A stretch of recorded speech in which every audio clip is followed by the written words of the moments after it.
Right, okay, here we go. I'm running the intro. Oh boy. Oh boy.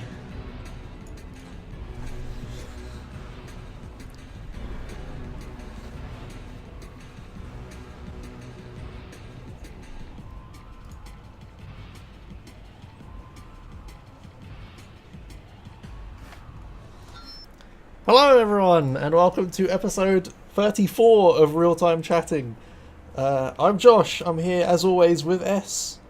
Hello. Hello, S. And today, our special guest is the one and only Planks, or Ontwoplanks. Hello.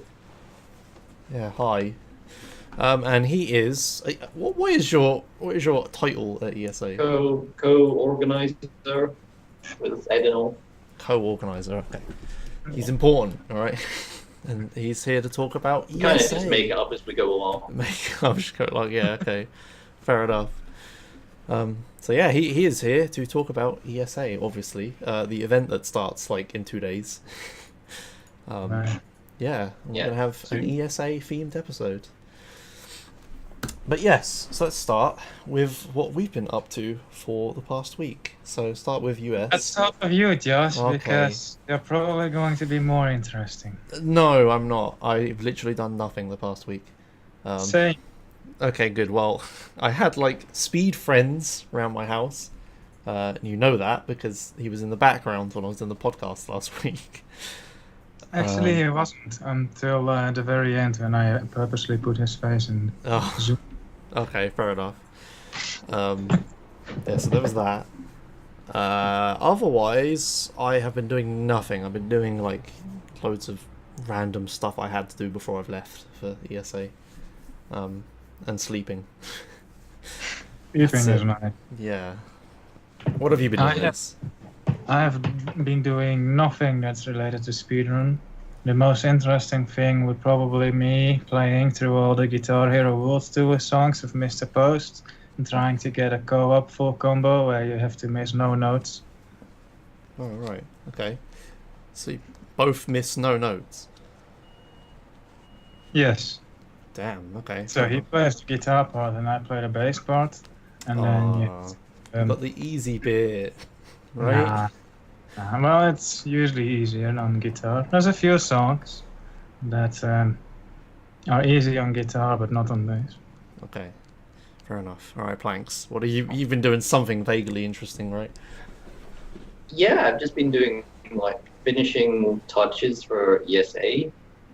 We've I think got both the tech and the hosting schedules down now. Well, I guess the hosting was mostly Morale and Lador. We've done quite a good job on that. Tech's down. Been running over things in my head about how we're going to set up, how everything's going to run. Like, just it's been quite a cerebral week in terms of planning for ESA. Just thinking over anything that's been missing and trying to get loose ends tidied up. Which is, I don't think there's much more to be done until everyone just arrives. That's what you think now, right? Yeah. Yeah. When do you set up in the arena? We begin setting up in the arena tomorrow morning, Oh, okay. sometime around 9 or 10 o'clock.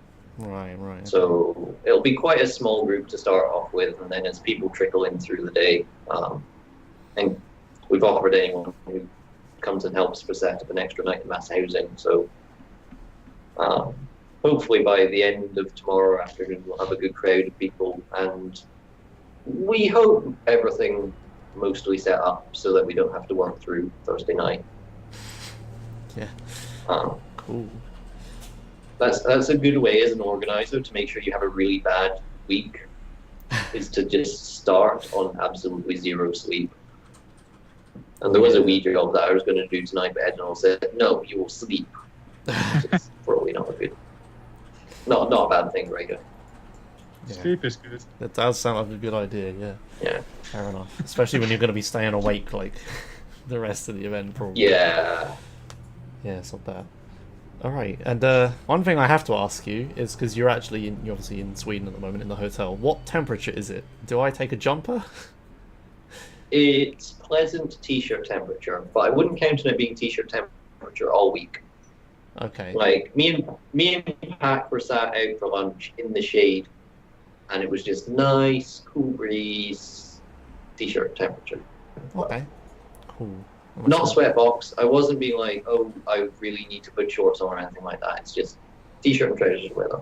Good, because that's all I have is t-shirt and trousers. So, so that's good then. Bring some shorts just in case. I don't have any, but I'll try. Yeah, it's pretty spicy. 23 degrees. Wow. Okay. Yeah. Okay. Well, yeah. That's I did say we were sat in the shade. Yeah, the sun yeah. was quite hot.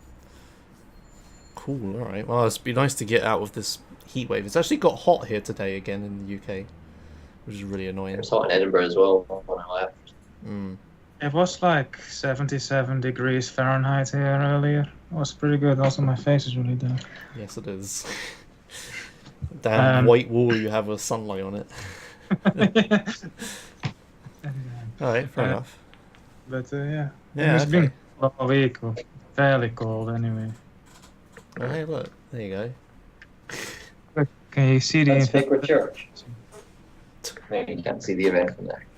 Aw. All right, cool. Well, that's wasn't really much of a speedrunning intro, more of a ooh, that's some nice weather intro. But yeah, I mean, Planks is obviously prepared for the event, and me and S have done literally Yeah. nothing, so yeah, there's not much else to say. All right, well then, let's move on to the news for this week. There are a few things actually to talk about.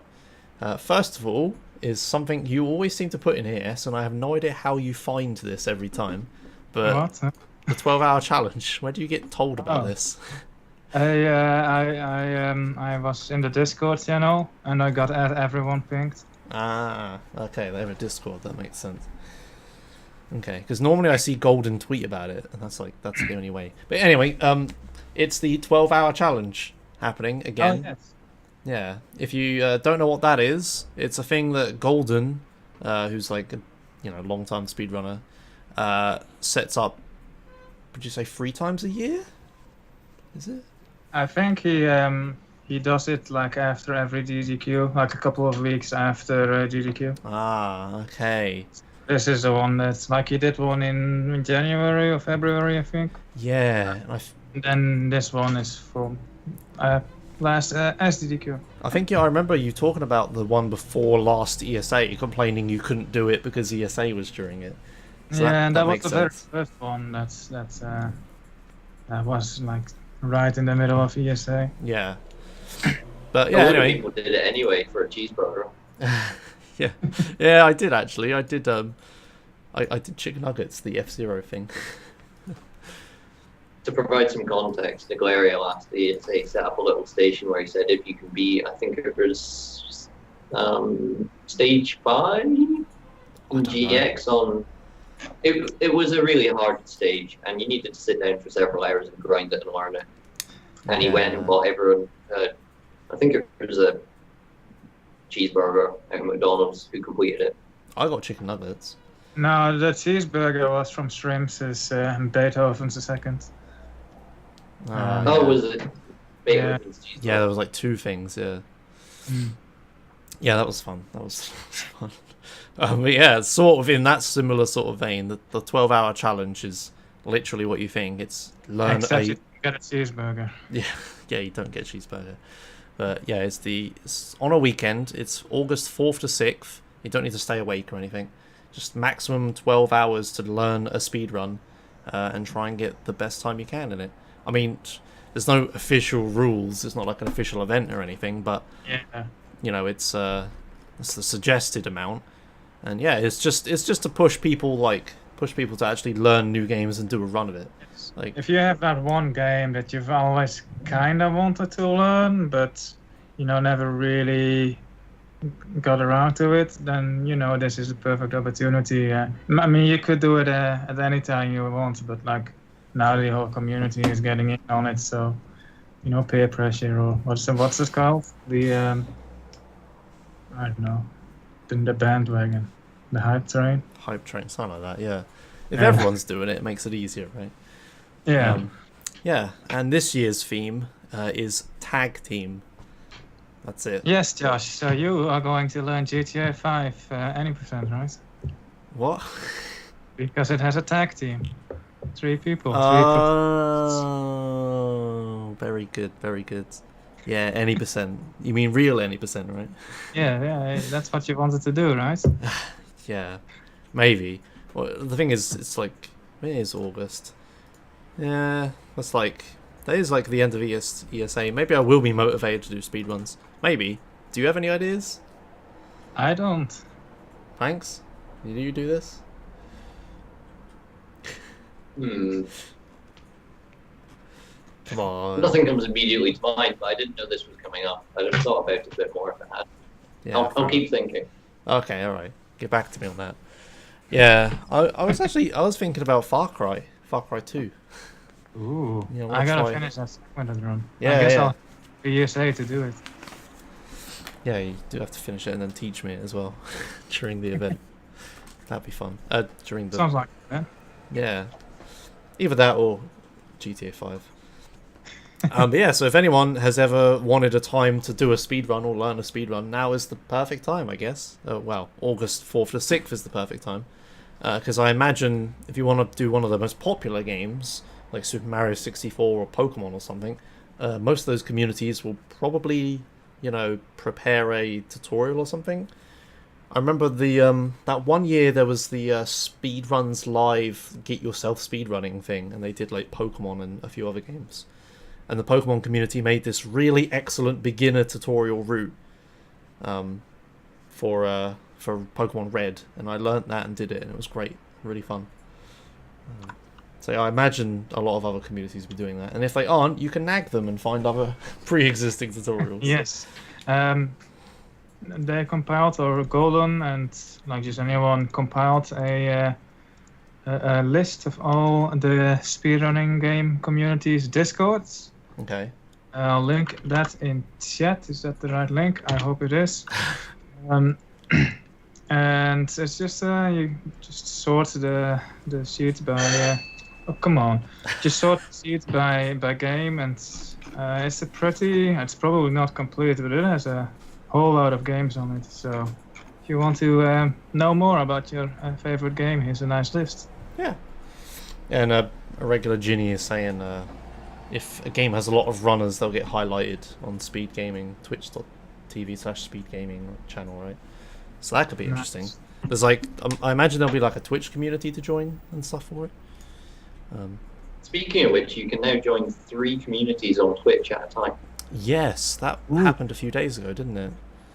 So News, I guess. yeah, Yeah, you could be on the 12-hour challenge team or community, and you could also be on speedruns. Yeah, there you go. There is a 12-hour challenge Twitch community. It says in the document. I can read. So there you go. Oh yeah, the document. We should probably link that as well. Oh yeah, link that. That's a good idea. There you go. So yeah, if anyone ever wanted to learn a speedrun, that would be the best weekend to do it. Or shortly after, because all the tutorials and stuff would probably still be there. Alright, that's 12-hour challenge. Next is Australian Speedrunner Marathon, or Speedrun Marathon, we never did decide, which we covered last week. And that is live right now. Don't leave, but go there immediately after. And you can watch a load of Australians do some speedruns. And listen to... They have a really sick setup. If you look at the webcam they have. It's in a really cool spot. I'd look at it, but I'm doing a podcast right now. Yeah. Yeah. I believe they're in the university right now, aren't they? The start of it, so Yeah. that must be the fancy university area. I didn't close my windows. Never mind. This is a podcast. It's going to be terrible audio. You can hear traffic outside. Never mind. So yeah, that's happening. If you want to know more about it, you can watch our previous episode, which was uploaded to YouTube. Yes. Good. Okay. It So- was. It was. So yeah, you can learn all about it and how the event was formed and what they're going to be doing and stuff like that from last episode. So I won't talk about it too much. Yeah, there you go. What time is it there? Actually, it must be pretty early. is currently 4 different times at once in Australia. Current time in Adelaide, 3:47 a.m. Yes, that's pretty damn early. So I guess you're gonna, if you watch it now, you'll watch the end of a really long run because they were doing the long runs at night. All right, that was all the news we could find for this week. Admittedly, we didn't look very long, but we're both busy. I mean, I have a legitimate reason to be busy. Planks has a legitimate reason to be busy. What's your excuse, Ez? I went outside and enjoyed the sun. Okay, great. That's pretty legit. I'll buy that. How dare you enjoy summer? The hell's wrong with you? Alright, so let's move on to Speedrun recap. These are all the records we could find for this week. A lot of them have been submitted actually, which was quite nice because we didn't have much time to look. I found one.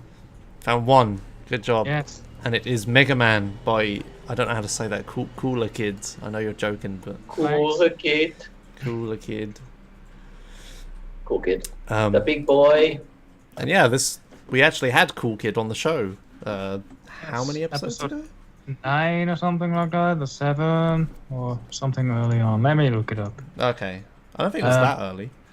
Probably double digits, right? Okay, but anyway, he was on the show to talk about Megaman. Episode 12. Ah, there you go, double digits. Which is on YouTube. Yeah, you can go watch that on YouTube as well if you want to know more about Megaman. Because I forgot everything about it. It's something to do with... I know he's like using platforms and stuff to break the game, right? There you go, he's like... And he's doing zips and Yeah. it's broken. He left a comment, not on our submission, but like on his run. He says, getting better, which means that he isn't perfect yet, so he's gonna bring this on, I assume. Yeah. But yeah, we in that episode we covered like every single skip and stuff in great detail, so if you want to know more, you can watch that episode. Like, what the hell is he oh yeah, he's like inside the floor, and there you go, there's a good zip. Like, he grabbed the ladder that's underneath him or something like that from the very top, and then he climbs up even though there's no ladder, and then he ends up in the floor. Something like something this game like is that. broken. Yeah, it's a good old NES game and it's pretty broke. I love the sprite flashing as well, it's pretty... That's NES! Alright, so yeah, that was Mega Man. Obviously him getting a record in it is very impressive because that game is crazy optimized. Yes. What is... Let's have a look. Is it 2 words, Mega Man? It's 2 words, what do you know? I put it as 1, that was dumb. Speedrun.com though, they don't keep the Speedrun.com page up to date, so... Oh, okay.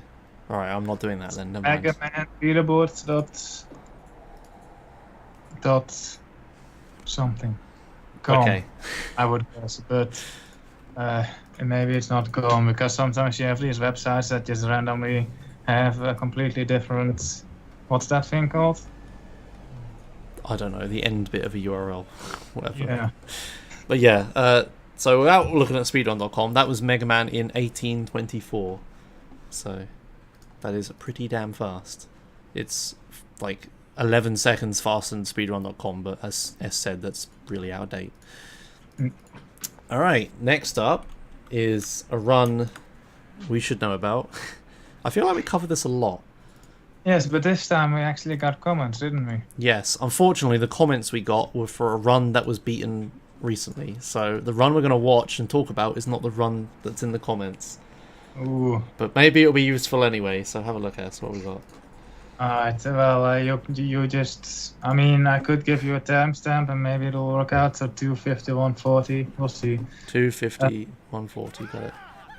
So the comment on this one was the first sub 11 hype, but now we're watching the second sub 11. He leaves some comments by Torix left the comments, but this run is by Dark Viper, who beat him shortly after. So he says, 100% in this game isn't as wide as in previous DTAs, but there is still a lot of mechanics that we don't yet fully understand that make this category interesting. These comments are about Torix. Torix has been running this for multiple months, steadily improving his time, and finally got the first sub 11. When Dark Viper got interested in 100%, we jumped on the train and started testing, and found a whole bunch of new strats that helped shave off multiple minutes. And then in the end, Dark Viper actually beat the wall rocket. And this is a comment about some of best, which has been beaten by this run apparently.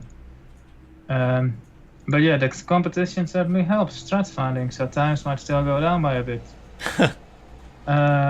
Which it did. It did. Funny that. And then there's a save warp, and there is a flight school, and there's Ursula. Ooh, Ursula, I don't know about that. One of strats that save the most time is calling an unknown number for a booty call, which you need for 100%.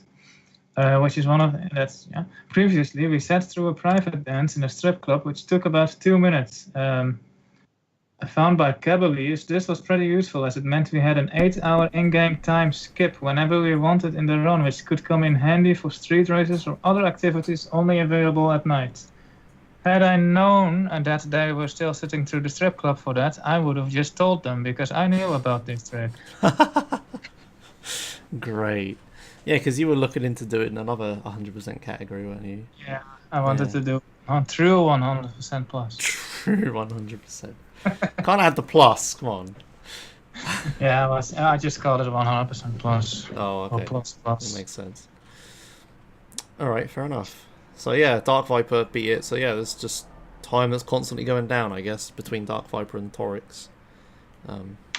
Yes, yeah. Probably. Yeah, when's 5 100% S? When I did Trilogy 100% again. Did you do that? I did it once, but not this year. Wait, Trilogy 100%? Yes, like the 3D trilogy. Like What? GTA 3, Vice City, and San Andreas. Okay, so when did you do 5? Well, not 5, not yet. I said I will do after. Right, okay, fair enough. I'm with you. You said Trilogy, I was like, what, 4? And then 2 of the expansions and then this? It's 4 games. No. Okay, fair enough. I still have to do a GTA 4 100% run, like without a route. I haven't gotten around to that yet, I think. There you go. Maybe in this 12-hour challenge, right? Just start a run. Okay. Right, here's the next game. This game is actually in the ESA schedule as well. And it's a game we talk about. Can I take this one? Yeah, go for it. Ooh. We've got PewDiePie, The Legend of the Brofist by Rydon. Yeah. As you're reading this, I'm 36,000 feet in the air on my way to ESA to showcase what a top-tier gamer I am. Make sure to tune into the second stream on Monday at 2:30 to view excellence. Massive skip bound. I was waiting for Fingerquick to hurry up. Whatever he was doing while we were about to play PUBG, at this moment I knew it was time to practice my speaking. With positive energy surrounding me, I booted up the last level. Because I had a save there, you won't believe what happens next. I boot the game up to see if I'm able to clip into the boss holding room. I can, but don't test much further. As a result, I wanted did not work. Little did I know it was my first step to uncovering massive time save. I close the game and go back to it after me and Fingerquick just got a chicken dinner in PUBG. We are the best team NA, no doubt, and we are forced to be reckoned with on the Asia servers. They call us Glio, we call them Easy Win. Yo. I die this early round, so boot up PewDiePie as I'm grinding the last boss. An idea pops into my head. What if I activate my special skill and try and bounce off his head for a green button skip? And by golly, it worked. As I went to Twitter to start uncovering the secrets of the skip, I worked out I'm able to skip 2 green buttons. I put an end to it there for the time being. Fingerquick was ready to queue PUBG again.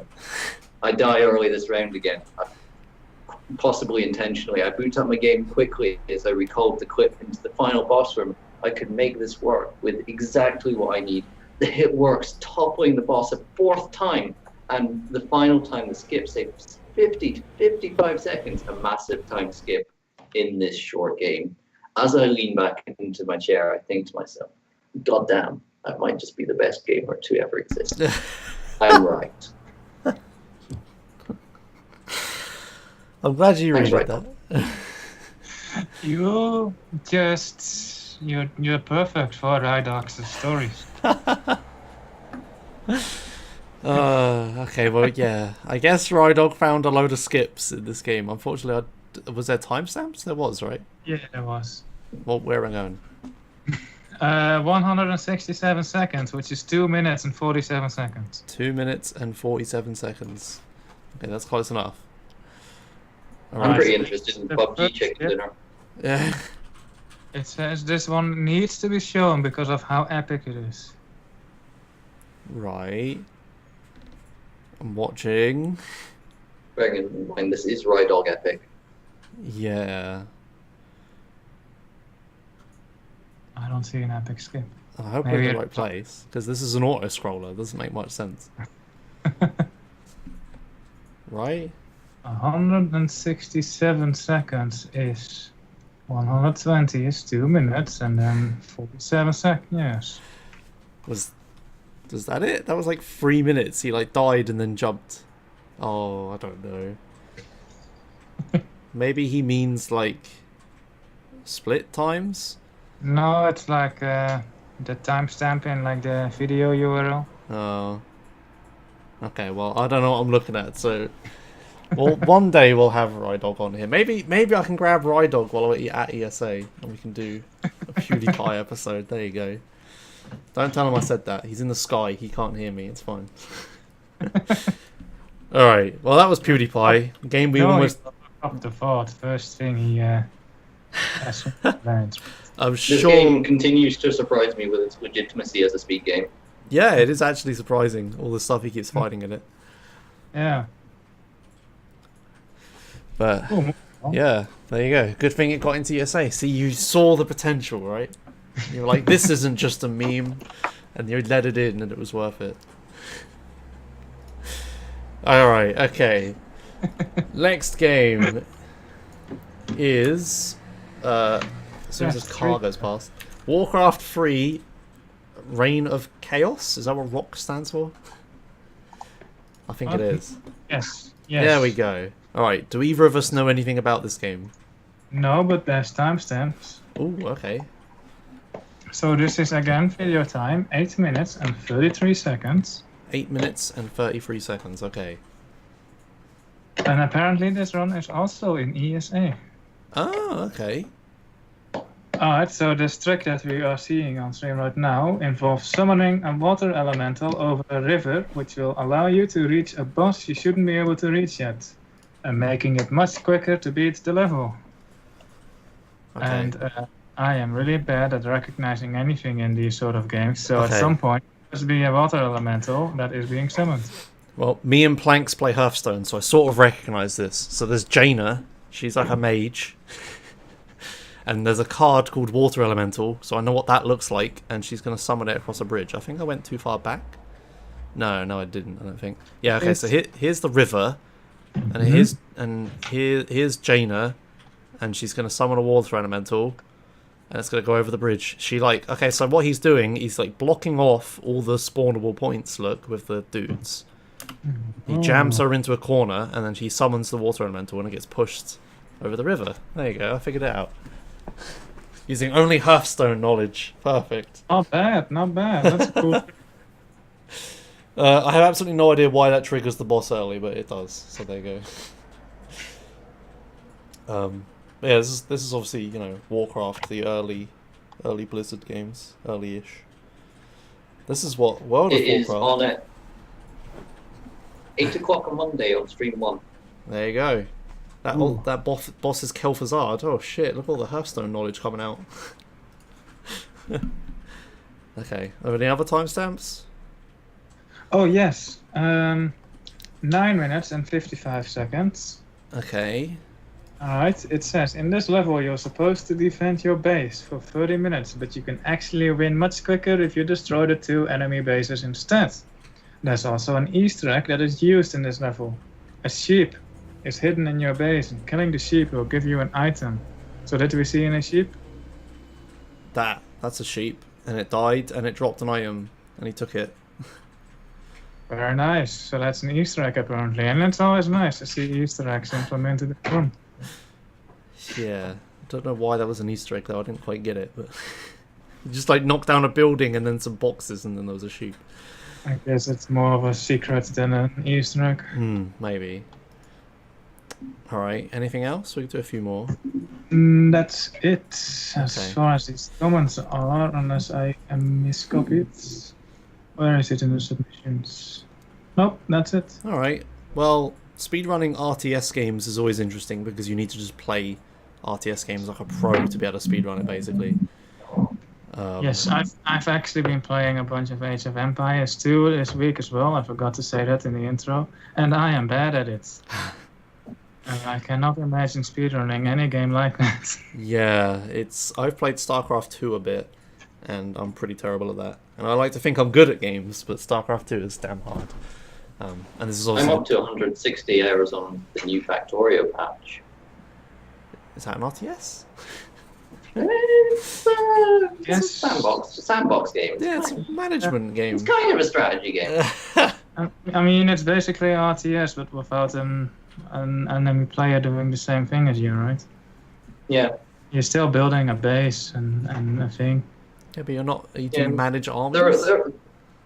No, but there's combat mechanics. Okay. Yeah. And you can speedrun it, but I'm not sure I'd want to.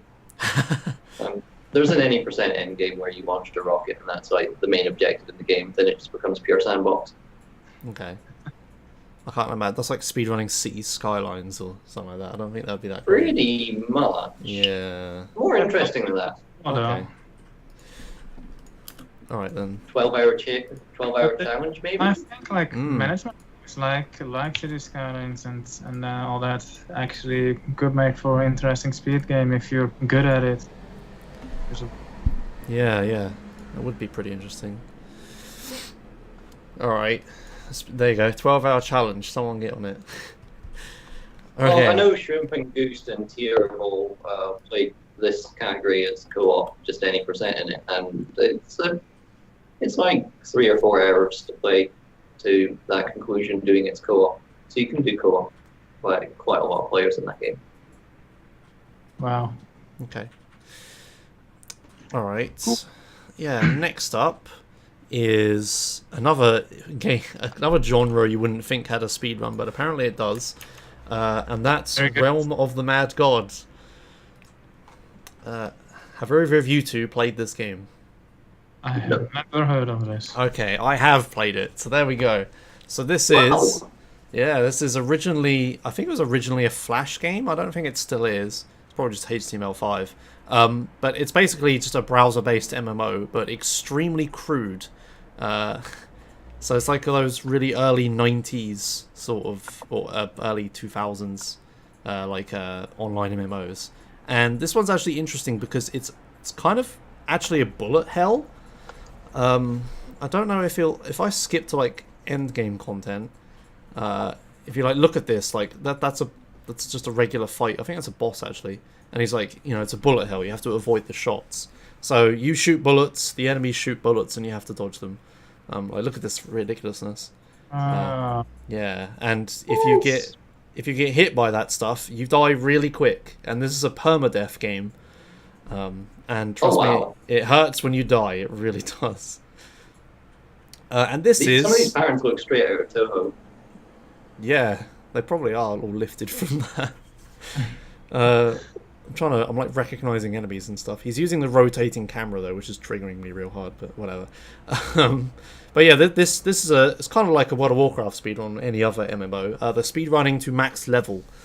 But this one uses a pet, so it's like level 20 plus pet, so you can like pets carry over between characters and stuff, so it makes this a little bit less ridiculous. But just getting to level 20 without dying as a challenge, then trying to do it as fast as possible sounds like something completely different. And obviously the normal MMO rules apply, like you're not allowed to trade or interact with anyone and stuff like that. But obviously it's like it's all open world, so there's lots of other people regardless of what you do. So it's kind of weird. Like you could get carried by other people, I guess, but you do need to. You gain XP based on damage, I think. Can't quite remember how it works. But yeah, it's pretty interesting speedrun. I've never seen anything like it. Nice. It does look pretty insane. Yeah, it is. Yeah, and Emma's saying she played it as well.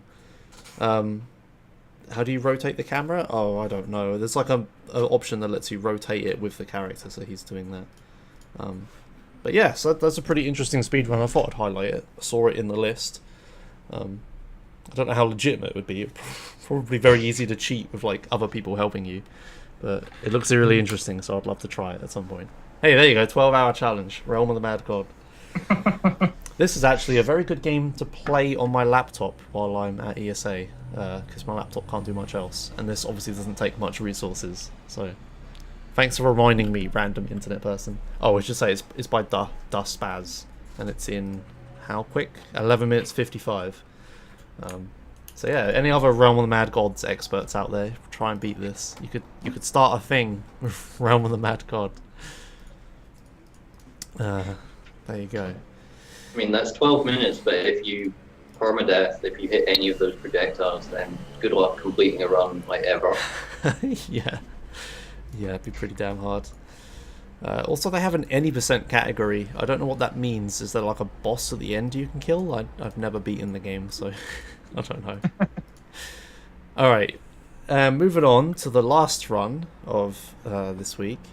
It is Metroid Prime 100% in 1 hour and 11 minutes, I believe. Is it 1 hour 11 minutes? It says There's 138. 138 in the start. Yeah. 138. Yeah, why did I Not get... even close. Why does it say one... Maybe it's in-game time or something? That'll be it. Yeah, the Yeah. YouTube video says 111. We'll say 138. Yeah, Metroid Prime. Did anyone play this? Nope. Not as a speedrun. Love the game though. Oh, okay, well, you know more than I, so tell me about it. Go on. What do you know the requirements? Well, the rules of the category? No, for 100%. Oh, Metroid games have got collectibles, like they've got rocket power-ups, health power-ups, and they're all hidden in walls and little nooks and crannies that you really need to explore for if you're casually playing the game. So it's casually completing 100% is quite an elongated task if you're not following a guide. So on top of any percent, it would just be going around and collecting all these power-ups that you can get for your character. Right, okay. Is there like a percentage counter in game? Yes. Yeah, okay. So it's not arbitrary then, good. Nope. Cool, alright. Yeah, it's like... The 3D Metroids, usually, you're, at least in any percent, I don't know if it's improved at all in 100%, you're doing a lot of clips to get out of bounds and just flying across the map and like really finicky stuff. Yeah. I think there was there a low % run at a GDQ recently? Because I remember watching one. Yeah. Yeah, low % was ridiculous because it is just out of bounds all the time. It was really funny. Yeah, I imagine, like you say, 100% is probably a bit less of that. All the sort of classic speedrun definitions all come from games like Metroid, which one, have a defined percent counter, and two, have three nice discrete categories where any percent is just beat the game quickly. Low % is skipping a lot of items. That's just slower, but you can do it. And then 100%, which is actually on a percent counter and not some arbitrary definition that needs to find in the rules on speedrun.com. Yeah, that's actually a good point. Like the original Metroid games, like at the end of the game, it gives you a percentage counter. So yeah, they made a category any percentage, right? Just get any percentage. So that's where that name comes from. Yeah, didn't start it all, but got the naming convention from it. And it fits most games, I guess. Yeah, you can see he's like scanning things. That's just to jump sideways faster, I believe. They're not actually scanning things properly. But you have to there's like a mechanic where you can scan an object and it adds it to your, library of objects you've scanned. I know nothing about this game. All Metroid Prime games are really fun. Yeah. But they're all really good as well. So it's definitely worth it. Scan dashing is only doable on 1.0 US version. GameCube. Oh, okay. That's what they're doing, I guess. So yeah, shame we don't know anything about it, but it's obviously like a really good game and obviously a really good run. How optimal is this? Oh, there's only 54 runs. Pretty optimal. Yeah, so Dustin DM with a 138. Yeah, 138 real time, 111 in-game time. There you go. Alright. That was all the runs that we could find for this week. But yeah, we haven't looked too hard. Uh-oh. Ginny got timed out. Don't you slash me, oh no. Alright. Rip. Yeah, you haven't packed for ESA, and neither have I. And that moves us on to the segue. Here to talk about ESA, obviously, is Planks. Yeah, so we're obviously on the channel, so you guys probably know enough about ESA. But tell us all about it.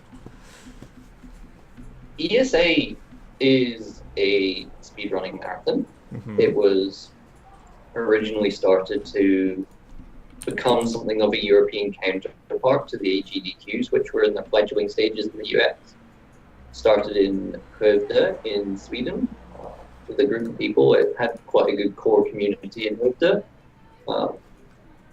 For the first few years, it's 20, 30, 40 people. And then 2014 onwards, it's just kind of ballooned in numbers because it went from 40 people and then to 130, then it was 400 last year, and it's 400 again this year. Damn. Nice. One thing we've been really focusing on this year is because we're in the same arena again. We realized there was a lot left to be desired with both the streaming setup last year and the just the general arrangement of the venue.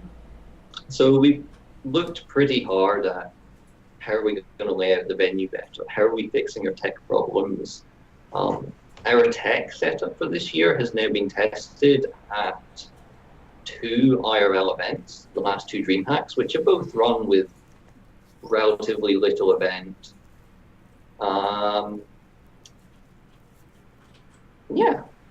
We've got arcades coming for the first time.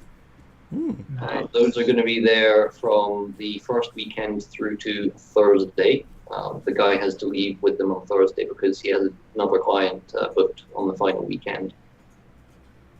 Don't know what else to run through. Well, I guess you could say, like, when did you actually get involved? Because you were there as long as I remember.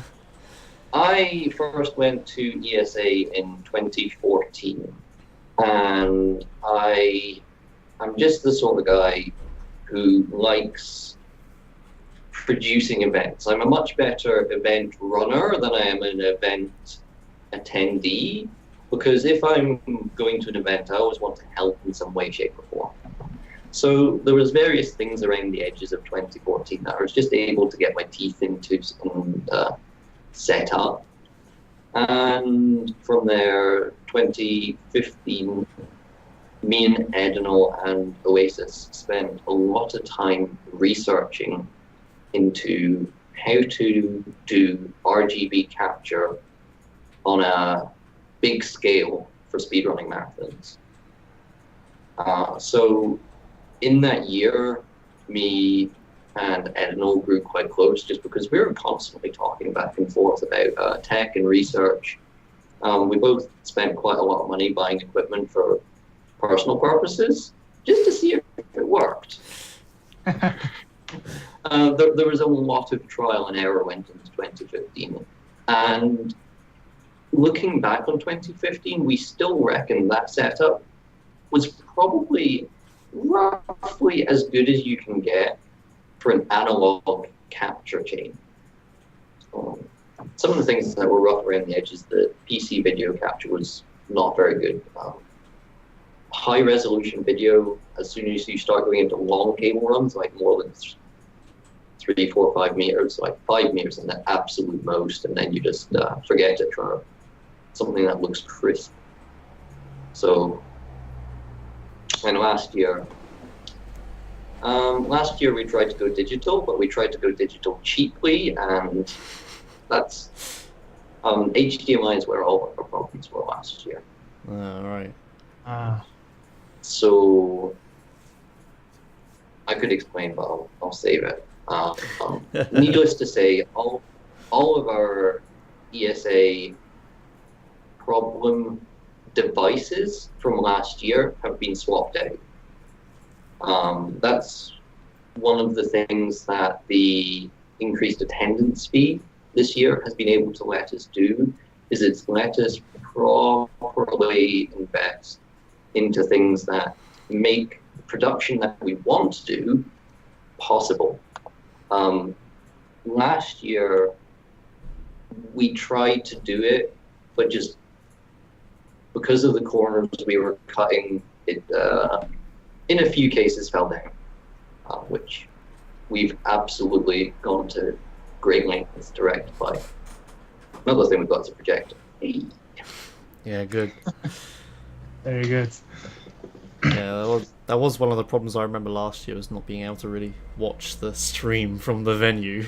Yeah, I mean, that was one of the things we tried out. We thought it might be a good way to keep the numbers down, just not having a projector, and instead we had a lot of TVs. And we were like, oh, well, we've got an HDMI splitter, we could just put it on these big TVs and spread them through the crowd. And we're like, in the end, it provided a great view for the people who were right at the front. Mm. And then 2 rows back, you couldn't see shit. So yeah, exactly. Cool. All right. So you started in 2014, really? Huh. yeah. Okay. So swear you were there in 2013. Sorry, go on. No. The first speedrunning event I went to personally was AGDQ 2014. Oh. That was just when the AGDQs were starting to get into their very big current state. And from that, I wanted to go to ESA because ESA was closer, and it was Yes. yeah, it had a good reputation, and I believe still does have a good reputation as being the more light-hearted side of speedrunning marathons compared to AGDQs. And I really loved Nurport as a venue. Nurport was a youth club in Hoofda. It was lent to us by the council, I think free of charge for the week, which was fantastic. I wish we didn't outgrow it, but unfortunately it was getting quite full with 120 attendees. Yeah. So, it was pretty bad 2014. How many people there were? Especially with like the heat that year as well. All of us in that room. all ESAs I've been to have been complete heat waves. And this year might just be a pleasant summer without being a heat wave. Yeah. That's what we're hoping. That would be really nice. I look forward to that a lot. Just every year, like you say, it just always seems to be on a heat. The hottest weeks of ESA, Sweden. What am I saying? Summer. Sweden's summer. There we go. Of the year. So I hope that doesn't Another happen thing, again. but this year we're bringing back the second stream. We said we would bring back the second stream if we felt it was going to not have a negative impact on the first stream, both in terms of equipment and in terms of manpower.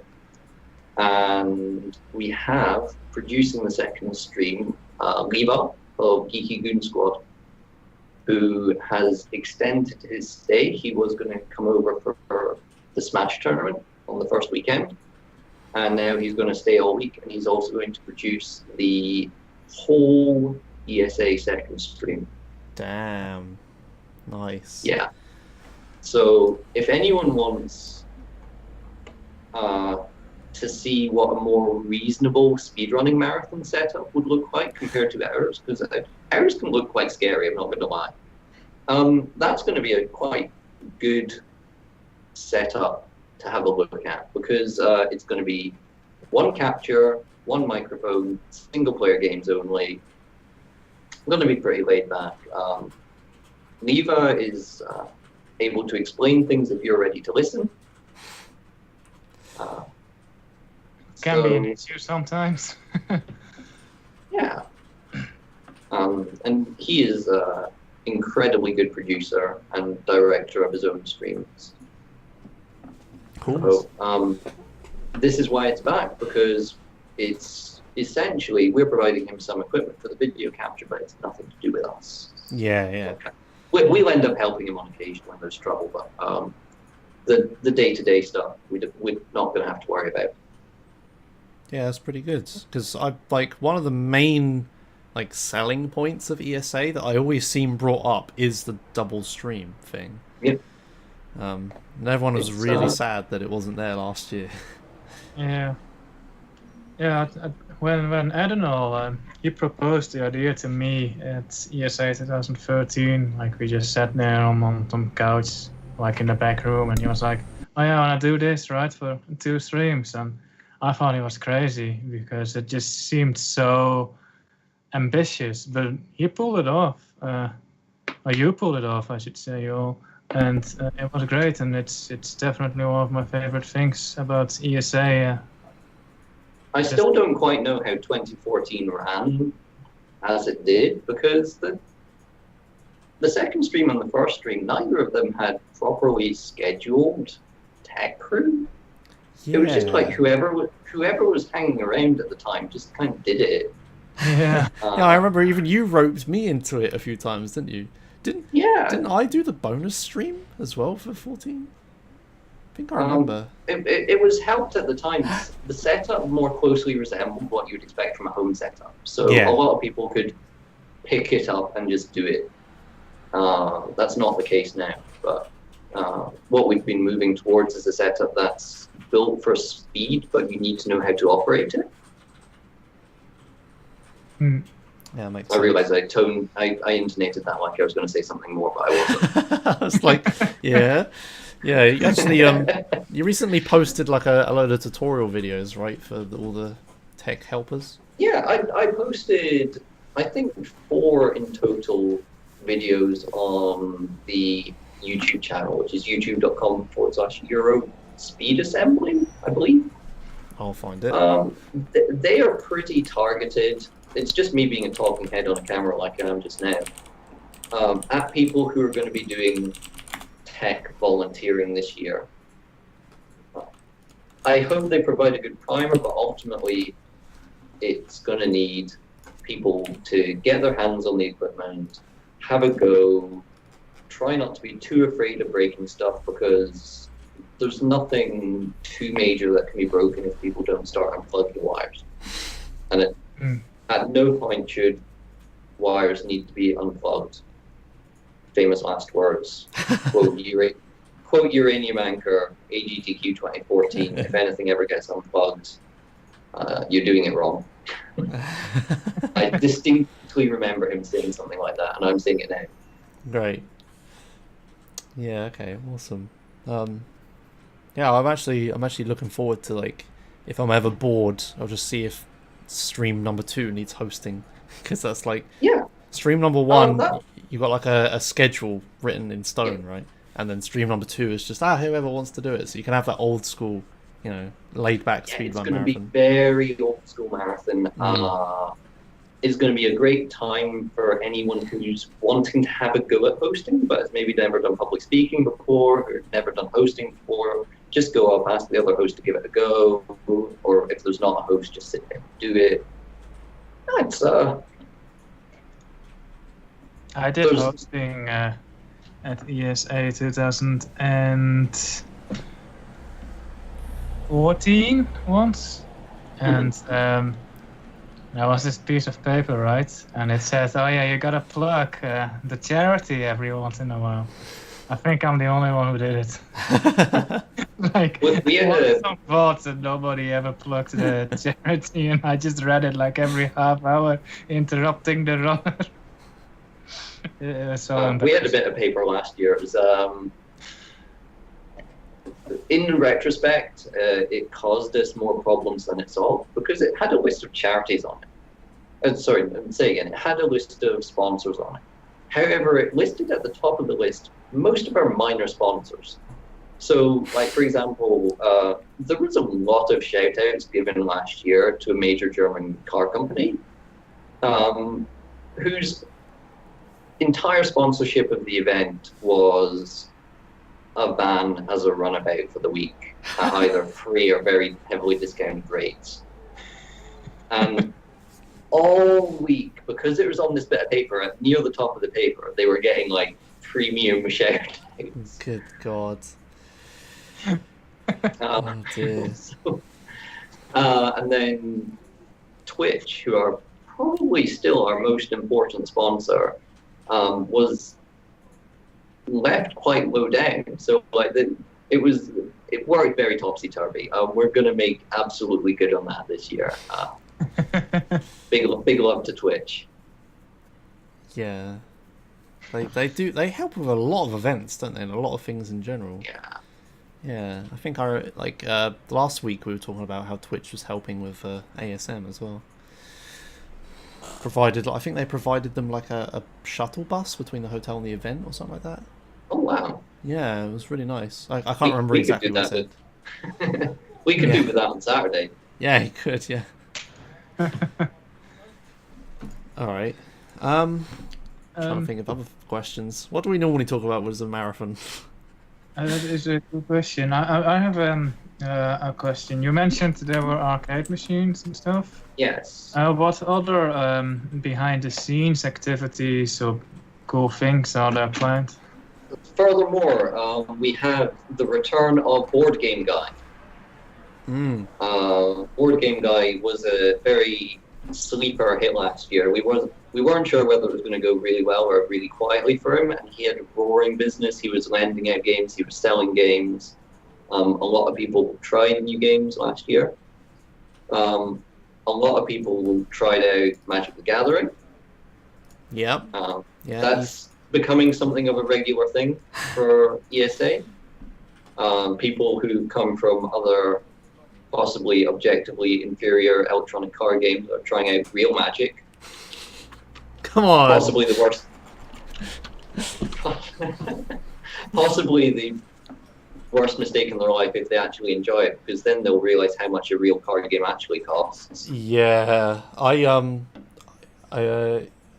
won't interrupt you too much. In 2014, I tried out Magic, and then I wasted a load of money on it. So, yeah, it's pretty good.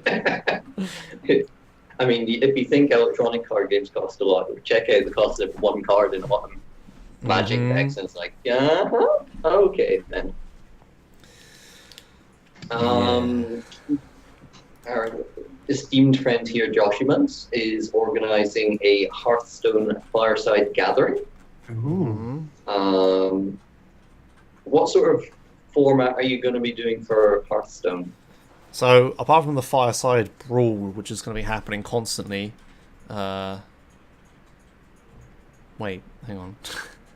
I went on the website and just look up what the fireside brawl was. So they have like, kind of like how Tavern Wars, they have like a stupid little mini games. They have like a mini game specifically for if you're all in the same place. So there's that going to be happening the entire event. But I just went on the website and it says update July 12th. Due to an unforeseen issue with the tag team Fireside Brawl, July 27th Fireside Brawl has been changed to top 2. So now I have to read what that means. Oh, is that the deck where you just get to put 2 cards in and you get 15 copies of each? Oh, yeah, it is. Oh, I was going to... Okay, well... Oh, tag team was like a 3v3 match, but you played tag team. Oh, well, never mind. It's like a super new feature. It was like the very first month they were trying it, so small indie company didn't get it right. So. What's the really broken combo with that again? Is it like Murloc? It's Murlocs. You just go with Murloc. The Snowball Murloc and the other one. Yeah, there was... it's really disgusting. No, there was like a hunter, right? There was like a mech warper and the mech that gives all the mechs extra attack. Oh, yeah. That was it. Plus, also, the fun one is Innovate Yogg. That's the real way to do it. Just a load of innovates and innovate. Yog, turn 1. Yes, exactly that. That's pretty good meme. Oh yeah, cold white and innovate. Yeah, but yeah. Anyway, yeah. So sorry, go on. Elsewhere, well, there is going to be a Mario Kart 8 area for anyone who has a Switch and has Mario Kart 8.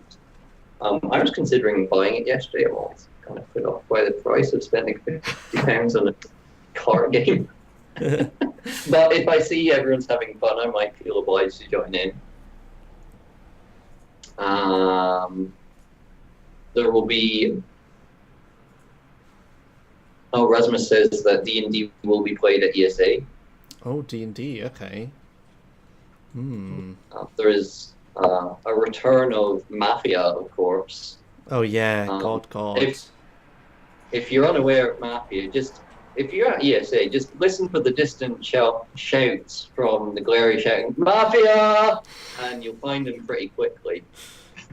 It's kind of a scary game to pick up, but it's actually really easy and really fun. You just need to play a few rounds, and you'll mess up some things, and then you'll start to learn some strategy, and you'll discover that playing Mafia is really, really hard because it requires you to be a good liar. Yeah. Yeah, go on, As. Also requires you to be good at detecting lies. Yes. Yeah. Yeah. Last year another story from me. Last year I played Mafia for the first time, and I played like 3 games, and then I had this one game where I was Mafia, and I managed to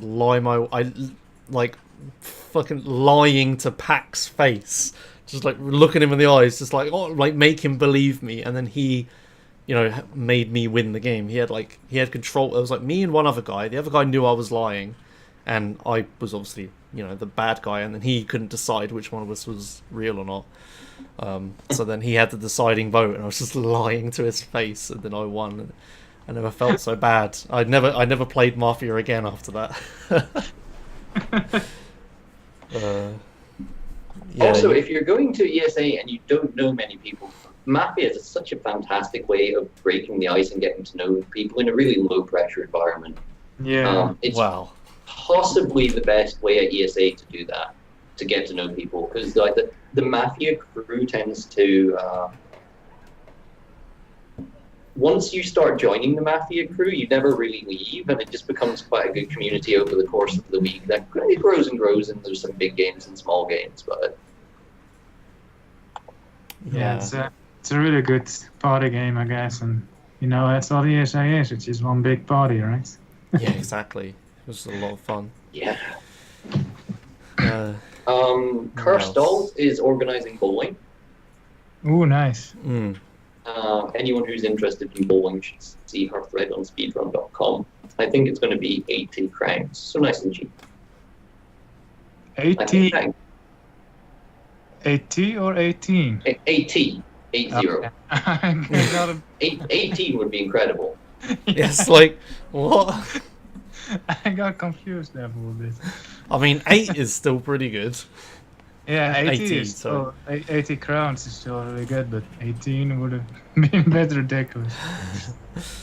Good thing it isn't. Yeah. Finale, that is. Anyway, go.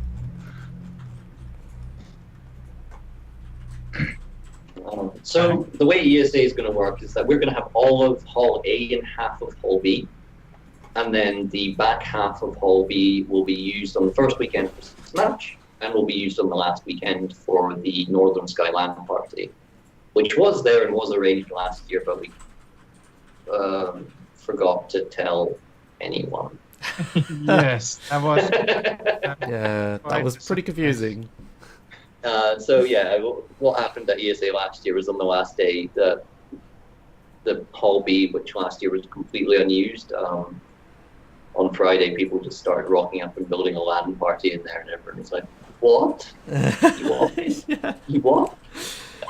Yeah, I just because like I was chilling in that room and playing Guitar Hero and stuff. At one point, I just walked in that room expecting to just play Guitar Hero by myself, and I saw there's like a load of people on computers playing LAN. I was like, "What the hell?" I just slowly walked out. I didn't know if I was supposed to be in there or not. Yeah, that was... Yeah. Yeah, that was pretty funny. In theory, anyone going to ESA can buy a LAN party ticket. I'm not sure there's any particular need or point to, but it is something you can do. I just had the entire room, and like the entire room was darker than the mass housing, and they just sat there in the dark playing. I don't know. It just looked not fun at all.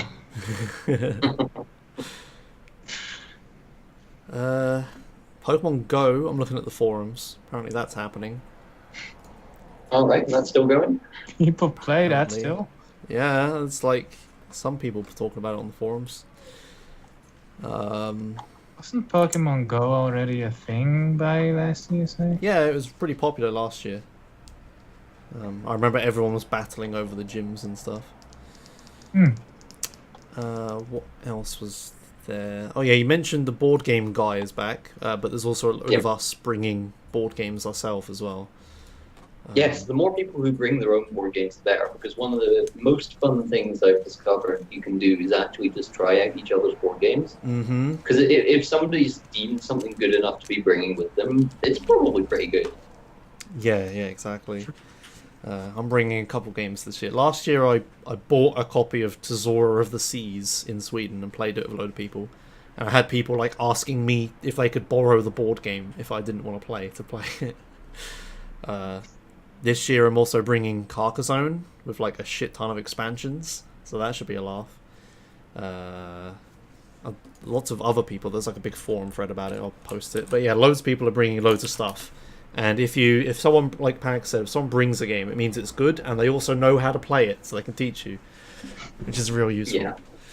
We have a lot of tables scattered around in the venues that you can just set up board games on. We've got the same balcony that we had last year. That's still tables. We've got some allocated tables in both halls that are just going to be multi-purpose food stroke. Well, I don't want to say food stroke board game tables, but it'll be fairly clear what each set is going to be. Speaking of tables, what will the chair situation be like? There are chairs.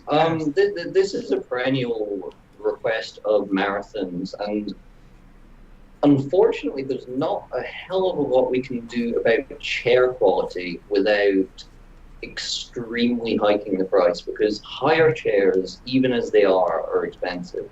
So the way GDQ seems to get around the chair problem is that the chairs are actually provided by the hotel itself. So when you get the hotel chairs are quite nice. When we enter an empty venue, we need to hire chairs, and that's when you get racks of plastic things. So they're not going to be the best. There's unfortunately not a hell of a lot we can do about it without significantly jacking up the price. And I'm very sorry to say it. As Rasmus says in the chat, we will have an ample number of chairs, which I believe was also a problem last year. Yeah, that's good. And we'll have an ample number of tables as well. Cool. Yeah, like Sphere said, I more so meant the quantity than the quality. Because... Oh, the quantity. Oh, usually when I'm asked questions about chairs, it's about the quality. No, quantity, there will be many. That's good. Good. Yeah, because like if you make one chair nice, right, you're gonna have to make the other 600 nice. Yeah.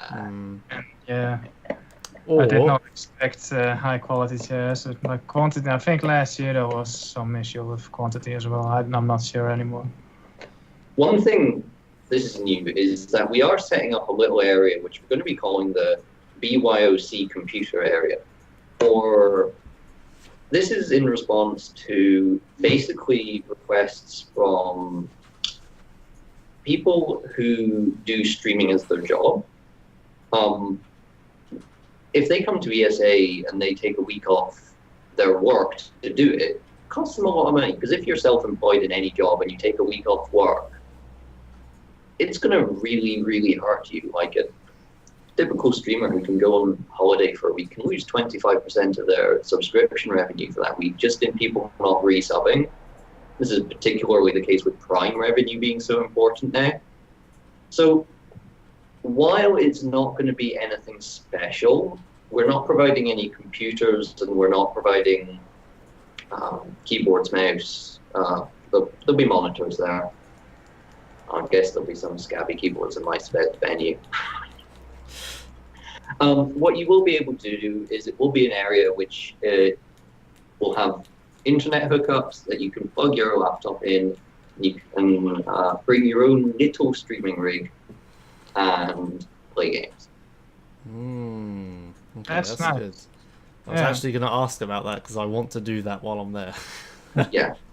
I would just ask, the internet at the venue is extremely good, but just anyone using that area, I'd ask that the bitrate is kept at about a sane-ish 3 to 3.5, like the old Twitch levels, just so that if a lot of people start doing it, there's going to be enough to go around. Yeah, okay, fair enough.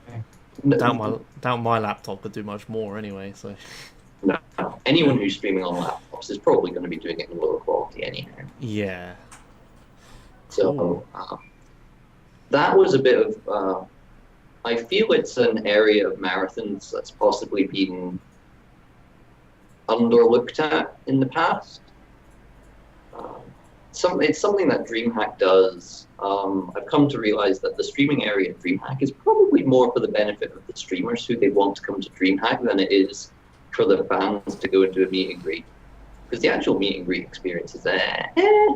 But it's really important for the streamers to keep up their profile on their stream, keep streaming daily or 6 days a week, so they can continue making their living. Yeah, that's something that hadn't even crossed my mind to do. So that's a really good idea. Yeah, it is. Yeah.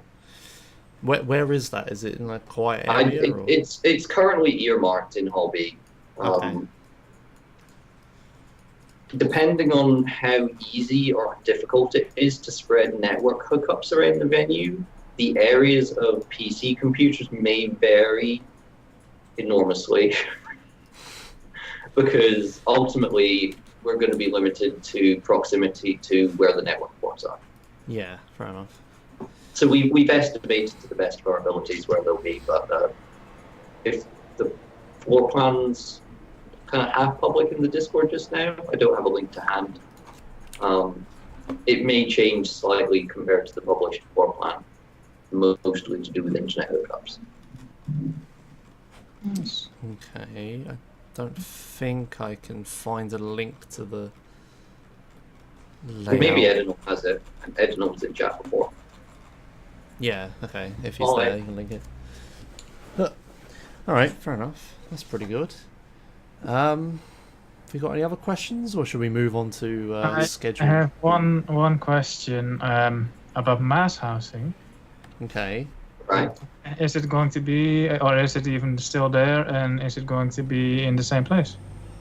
Mass housing is in the same hall as last year in Tipshallen, across the road. Nice. Is something being done about the AC unit? AC unit? Yeah, it was really cold in that room.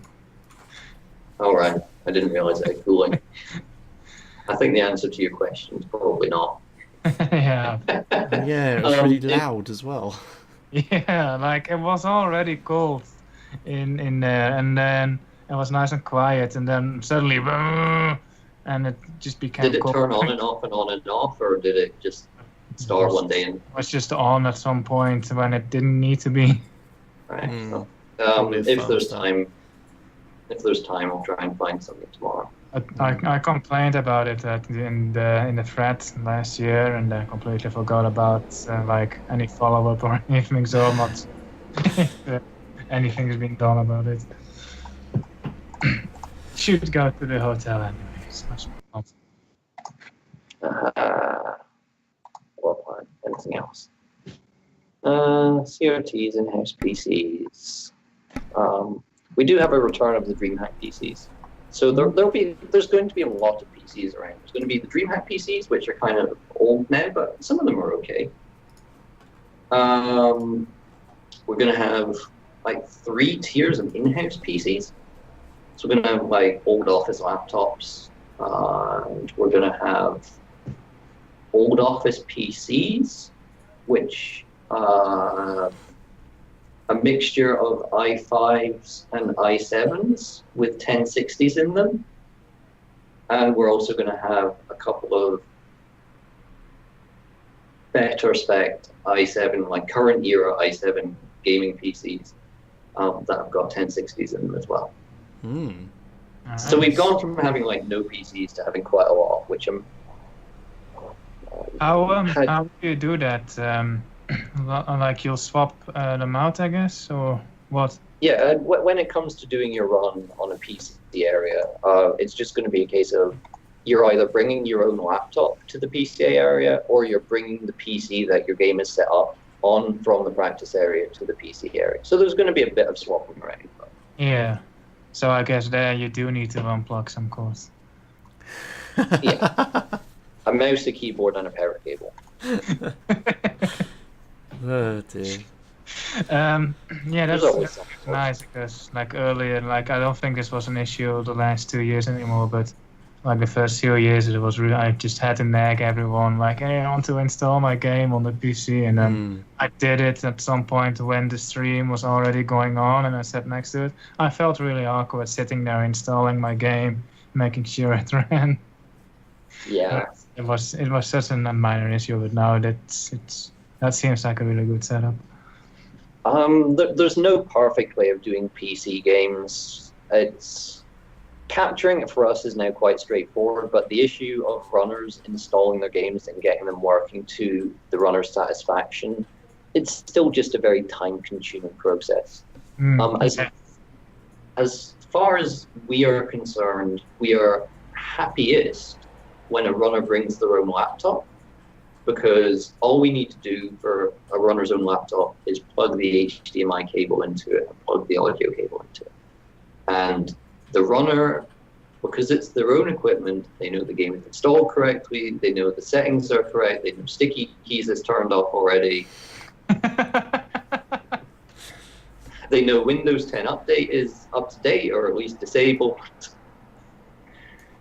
So it's the best when people bring their own equipment, but we now have a pretty good and wide selection of loaner equipment for people to practice and do their runs on. Cool. Anyone who's doing a PC run in the second stream, by the way, I think that's just going to be a fixed top of the range i7. Well, not top of the range, but like top of the range gaming, not top of the range streaming. Nice. Cool. Okay. I think that was all the questions I have. Okay. Great. I guess we'll move on to the schedule discussion then. Yeah, I haven't done that yet. Did you have any input on the schedule planks, or? I don't consider the schedule at all. Okay. It's one of the things I'm very pleased to have taken off my hands personally, because I consider myself to have really awful taste in speed games. And it's also a lot of back and forth messaging people and getting agreement to do things and so on and so forth. Like, I take my pride in being able to capture anything that's thrown at me. When it comes to actually choosing what to capture, I much prefer giving that to a schedule team. That makes sense. Okay. Cool. All right then. In that case, we can. Have you actually looked at the schedule? Yes. Okay. Well, there we go. I've got it up there as well. Wonderful. So let's have a look through it and see if we can pick out any highlights. So you start Saturday the 22nd, and you start with Prince Doom. of Persia: Forgotten Sands by Fingers to Hand. I didn't know Fingers did Prince of Persia. Huh. Yeah, Prince of Persia is one of Finger's main things. Well, okay, fair enough. Wonder why are you starting with that? Is that like I've never actually seen this game. Is it impressive, or is there a reason? I wonder. It's any percent, so there's a lot of silly out of bounds doing zips. So it's yeah. if you've ever watched Heneko, he's done this category as well. Yeah, he did a. Went away to do particular rewinds and. Yeah, he did an interesting run at GDQ a few years ago, right? that went very Oh, badly. he redeemed himself this year. He did the same run at SGDQ just been, and nothing went wrong other than one crash, which is pretty out of his control. So Yeah. it's Yeah, of that's the good. era of games like Windows. What's the best way to describe it? Like DirectX 6 era games, where they just need lots of babysitting to play on modern PCs. Right. Okay. Like Windows 98 for early Windows ME type era games, they just don't run well on modern PCs. Yeah, I've heard a lot of horror stories about ME sort of stuff era. Yeah. Okay then. Yeah, and then we got Dishonored, a game I don't know anything about. Doom, though, like you said Oh. earlier. Sorry, I'm being corrected. Hennico actually. Hennijo does a different Yeah. game, but Okay. still, Prince of Persia series. It's all the same, right? But yeah, I'm really excited to really Doom. This is Doom 2016, mm-hmm. and Yeah, it's really out of boundsy and really quick. Yeah, it is. I've actually talked about this game a lot on the podcast before, like the GDQ runs and every time there's a record and stuff. Speaking of which, there wasn't. someone on already. Yeah, we should. There was actually an 80% record one day ago, so we should have mentioned that. But there you go. All right, rewind. Prince of Persia stuff. So yeah, Doom should be good. Where is Henny on the? Ooh, where is Henny on this leaderboard? 7th, but I mean that's like not that much difference. And they've obviously been practicing for their run and stuff, so yeah, doesn't need to go fast. It just needs to be look cool, and it does. Okay, then we got Assassin's Creed Brotherhood. Didn't know people did runs of that. Anyone got any other highlights from top down? I see. Anyone? Oh, sorry. I'll let you go with. I see your favorite speed game here, Josh. Grand Theft Auto San Andreas. Oh yeah, that's there. Yeah, didn't actually know it was on Sunday. Yeah, obviously Omega's doing San Andreas, and I believe I'm doing commentary for that. Ooh. But I think Omega is just gonna need. He just wants me to explain duping, and then that's it. So probably just sit there and watch him do it. I've got a few highlights. BBF is doing 2 fan games in the marathon. Fan games, for anyone who doesn't know, probably have seen or heard of I Want to Be the Guy or I Want to Be the Boshi. Fan games are games that are created in the same sort of style as I Want to Be the Guy. And they're all sort of fan-made, really amateur things, but the platforming in them is very sophisticated. BBF's first run, his solo run, is I Want to Run the Marathon, which was a game designed specifically to be ran during a fan game marathon a couple of years ago. So it sort of goes through all the tropes of fan games and introduces you to them. So it starts up in the troll area, like the I Want to Be the Guy area, and then goes through some of the other gimmicks that you can find in fan game. And it's a good introduction to them if you like precision platforming.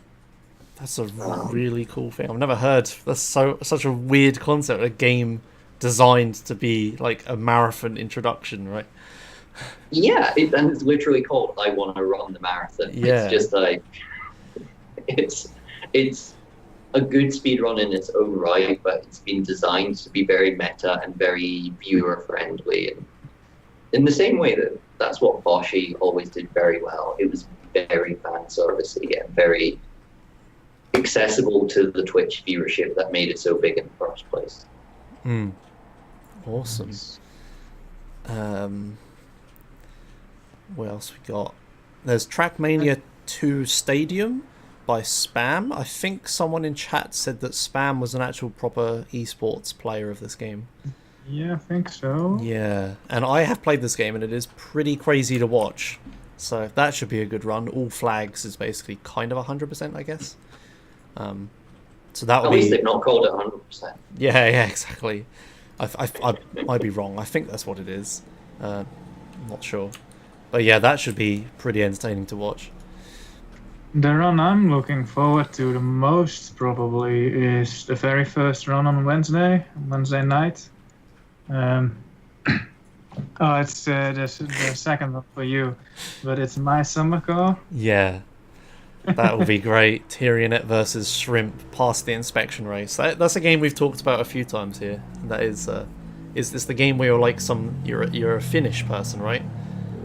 Fucking loud motorbike goes past. You're like a Finnish person and you have to you're Finnish kid, teenager or something. Anyway, there's a car and you have to build it. It's hilarious. And I want to see that. Yeah, that would be really fun to watch. This is a game that's on more of sort of Pacific America time zone. George is running Crusader of Senti, which was a game I'd not heard of up until DreamHack Summer, where Ginny ran it. And George is just a class above all of the other runners in this game. He's the world record holder. It's like is it a Link to the Past type style game? It's a 2D RPG for Genesis. It was not a game I'd ever heard of or known about, but just the visuals, the gameplay, the soundtrack was all really, really incredible to watch it, and George is the best at the game. So if you're up at the time of day to see Crusader of Senti and like 2D RPG games in the style of 2D Zelda games, go and check that one out. That's really a highlight. Cool. What else we got? Wind Waker HD. It's a race between Fuzzy and Linkus. That'll be really good to watch.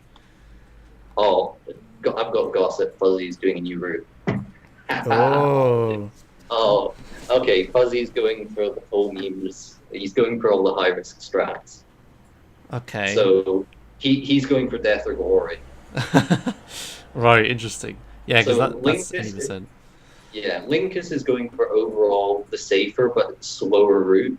Fuzziness is just going for the probably won't finish, but if it does, it'll be the most epic thing you've ever watched route. Yeah.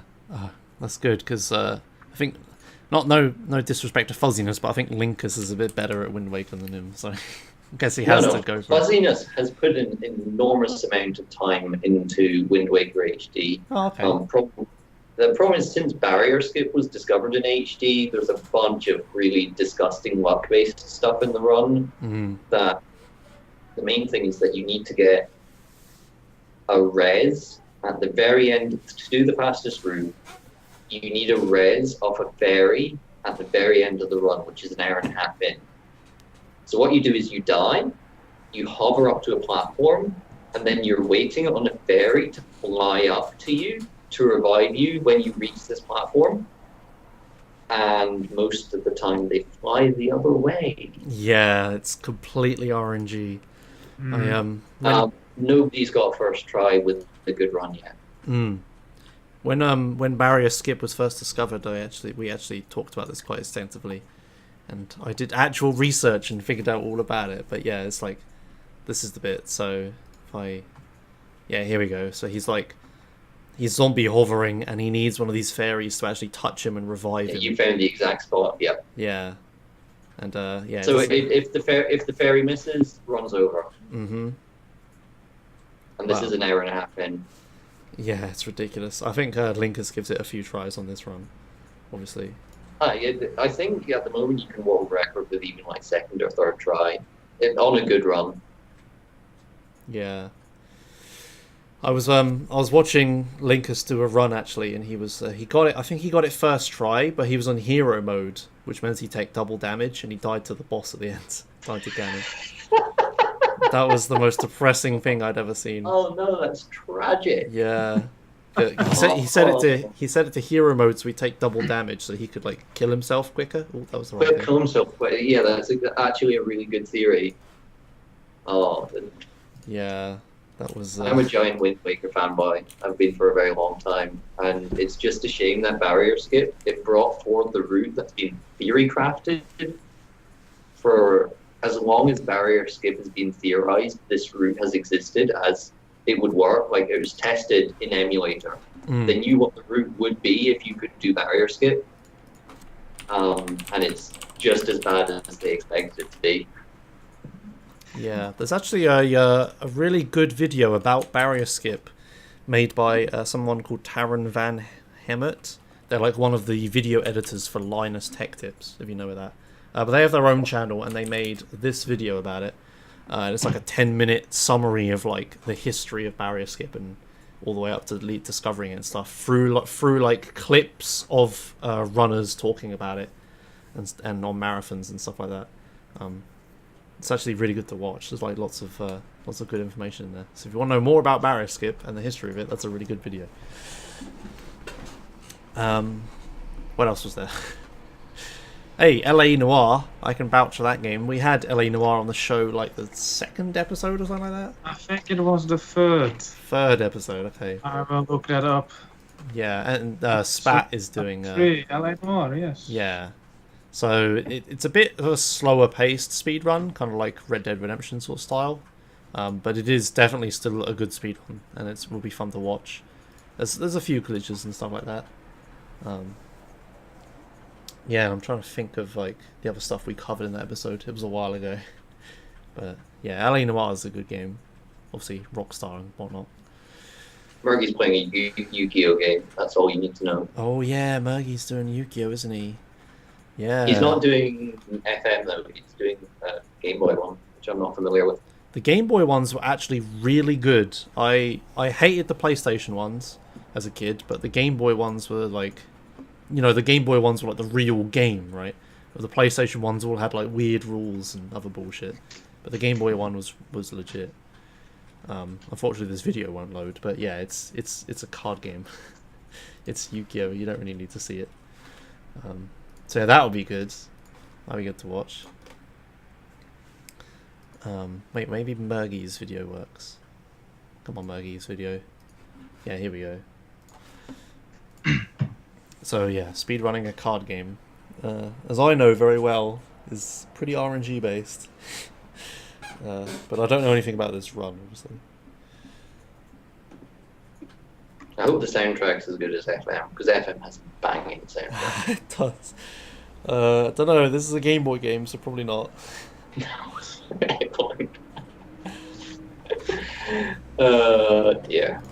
Alright. What else? That was all we're all covering. This is just stream 1 we're covering right now. Oh yeah. There's like, you got the Crash Bandicoot block and the Ape Escape block. They'll both be good.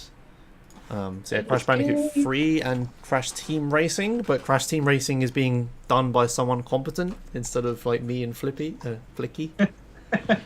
So that'll be good. No, just Flicky's good, but he had like a month practice, and I'm just bad.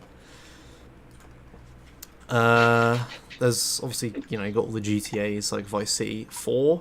Poor Omega is doing GTA 4 and GTA SA at the same time. They're both like 5 hours, so that should be interesting. I hope he's managed to practice with both of them. I think Omega, he won't need it.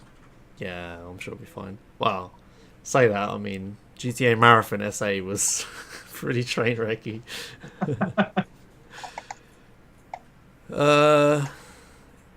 It's fine. I'll bring safety saves if he doesn't. What else we got? Ori and the Blind Forest Definitive Edition. That was a thing we've had on the show before. Yes. Yoko's got dev commentary for that. Ooh, nice. Is that the first dev commentary you've had at ESA? Oh, we did it. We've tried to do it before. Okay.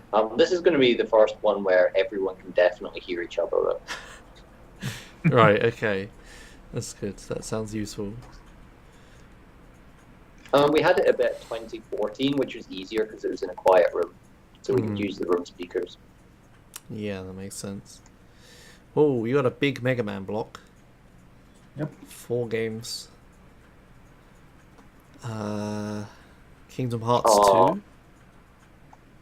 TMR doing Battletoads classic run. Oh yeah, classic that's a good runner as well. Yeah, we had him on the show a while back as well. I'm glad TMR has eventually been able to make his way to an ESA. Yeah, that is really good. Speaking of really good, my keyboard finally broke. So Hey! yeah, it went a while. Yeah, if you hear Windows unplugging noises, that's me. Don't worry about it. Oh god, everything's freezing. Okay. Anything else from Schedule 1? Not me.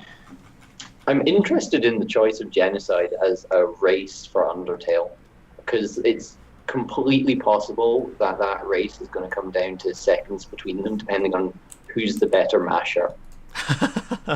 That sounds good. Nice. It's going to be an ultra mechanical, ultra tight run, and it's going to be an interesting way to see Undertale on a marathon. Ginny is saying there's a 3DS block. I don't know 3DS games. 3DS. Pokemon X was higher up the list. I guess that's there. Oh yeah, 3DS block, Mighty Gunvolt, Azure Striker Gunvolt 2, Pokemon XY. Yeah, that'll on be Monday. good. So you got... Oh right, after Crusader Ascenti. Yeah, there you go. Is that, I imagine that's like a tech nightmare, right? 3DS, no, the 3DS is straightforward because they just install the capture software on the PC and we treat it like a PC game. Oh, okay, fair enough.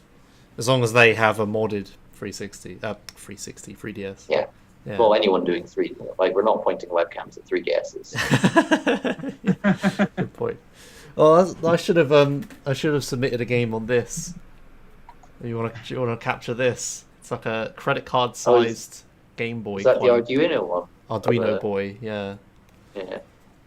Just you would have had to point a webcam at that, or I could have modded it maybe. That would have been funny. Oh yeah, Super Hot is in Marathon as well. That's a game we've covered before. Yep. Think that's it for Stream 1. Obviously, all the games on the last day are all fantastic, as would be imagined. Bastion, Yep. Forced. Oh hey, yeah, Seraph and Ethelon are doing Forced together with a couple others I don't know of, but yeah. Maelstrom is English. I don't know Dragon Fangs. And then Jazz Punk's cool game. Titanfall 2 just is a recent one. Just Cause 3 should be good. Majora's Mask and then Pokemon Ruby Sapphire. That's a great way to end. Seems like a good final day. I'm gonna watch the hell out of the final day at the event. Yeah, man. We're going to party. Probably, yeah. All right, so that's Schedule 1. Let's have a look at Schedule 2, shall we? Schedule 2. So this is the more laid-back stream. All single-player games, no races or anything. But it doesn't mean it's not as good. The biggest downside of this schedule is that it says offline instead of having a good snooze mate. Yeah. Yeah, we could fix this. You could fix it live. Can you fix it live? I have the technology. Oh god. Oh hey, it's Rydog. What the hell? Aren't you in a plane? He could have paid for Wi-Fi. Can he hide the cash? All right. Get to the actual schedule. Yeah, Warcraft fixes Speaking of which, the there's schedule. PewDiePie, Legend of the Brofist on Schedule 2. Very first day that it's live as well. Yeah. It's not of the event, but it Yeah, on starts Monday. 2 days later. Yes, kinda. Yes. Ooh. Yes, starts on Monday morning. You have Tetris? Cool. Tetris Yeah. Grandmaster. He's really good. He played it on the mainstream last year, and we're hoping to pack out this tiny room and hopefully not leave it to many heart palpitations with the tech problems. Yeah. Tetris is the Grandmaster is bad for tech. That's a good point. No, well, I know how to do it, but Okay, alright. we did it last year and there was no tech problems. Fair enough. I don't remember. I guess I wasn't there at the time. Oh no, actually I do remember. I do remember the machine was on a table and you were under strict instructions not to touch it. Yeah, we had to set up hours in advance. Yeah, that was right, yeah. There was a power supply just sat on the table loose and stuff like that. I remember that. Okay. They run on stuff called superguns, which is basically the circuit board of an arcade machine that's been removed. And most people who have superguns, for whatever reason, don't put them in perspex housings. They just keep them in shoeboxes surrounded by padded paper. So anytime they're out of the shoebox, they're incredibly fragile. Like, they're just naked circuit boards. Wow. Yeah, it is ridiculous. And very valuable as well. I imagine that you basically have to buy an arcade machine and then rip it. Yeah. It's ridiculous. That's how these boards got out, was just people stripping down arcade machines. Yeah, it's like that's so much work. It's like you buy an expensive arcade machine and then you either pay someone or do it yourself and rip everything apart delicately, and at the same time you're also destroying an arcade machine which you've just bought. Like, it's worthless. That's ridiculous. Okay, yeah, Wii Sports Resort, as Zephyr's saying. That'll be a funny one. Fast Racing League. There's a game on the schedule that I have actually done speedruns.com, and it is called Ballance. I am the pioneer of the Ballance speedrunning scene. I'm not even on the leaderboard because I was in that scene so early that I've not set a run since the leaderboard was connected. Jeez. So it was started. Ballance is like it's a marble game, like a really long Marble Madness, and it's quite slow paced. It's really laid back. It's good for a second stream game. I stopped running it just because practicing it was quite resident sleeper. And there's a lot of the game that's like sleepwalking, and then there's some really, really, really hard tricks that are like reset the entire run if you do them wrong, like skips over areas that you're not supposed to be skipping over. It was like, it was too much for me. But check it out if you like marble games. You might be pleasantly surprised. It's a sleeper classic. Alright. Paper Mario. I think I say this every time this game is on a marathon, that I'm gonna watch it and then completely forget about it. But Fallout New Vegas, I want to watch that. That game is so broken. Yeah. And I don't think I've ever watched, like, not even the world record or anything of a run of that. So I'll have to remind myself to tune into this. Yeah, that's actually a pretty good block. It's like you got Rayman Origins, Wonderful 101 before it, Roundabout, which is a really funny game. You also have Roundabout's absurd. Yeah, Fatsy is doing it. You also have Toho, which is the game we were talking about earlier, the bullet hell game. It's like just bullets on the screen. You're like a pixel, and you have to avoid them. I didn't know you could speedrun it though, because I thought it was an auto scroller. But hey, what do I know? And then right after Fallout New Vegas, you got Fable Anniversary by Tem, who we had on a few episodes ago, didn't we? So yes, on episode 30 or 29. Let me look that up. Okay, good. 31. I think my keyboard is... Oh, my keyboard's back. Holy crap. Okay, good. What else we got on here? Anyone else got any other picks? Brooke and Edinal doing World of Illusion. Tune in to see the marathon master himself. Yeah, there you go. That's on the Wednesday. Dark Messiah of Might and Magic. Didn't we talk about this game? I think I remember seeing this. Maybe I don't. No, maybe I don't. Okay, I don't recognise it. Never mind. What else? Hey, Croc 2. The Game Boy one? I didn't know there was a Game Boy one. Okay. Oh, Psychonauts. That's pretty good. Oh, Stereo doing Sound Vortex. That's not a speedrun, that's just an exhibition. But Sound Vortex, if you've never seen it before, it's a Japanese rhythm game with a hardware controller. It's like sort of Dance Dance Revolution for your fingers, and it's just insane songs. Alright. Yeah, check that out for sure. The second stream wasn't just speedruns. Yeah, lots of other things.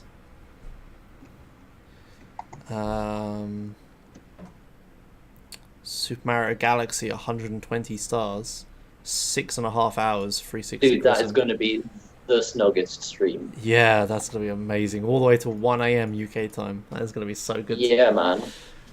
I might have to sit in on that as well. That would be really good. And it's Chris as well. He's like the epitome of snug. Yeah.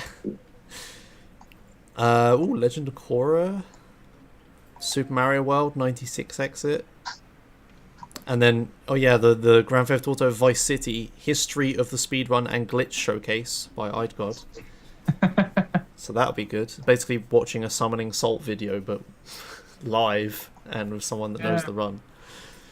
Didn't I have to remind you that existed, S?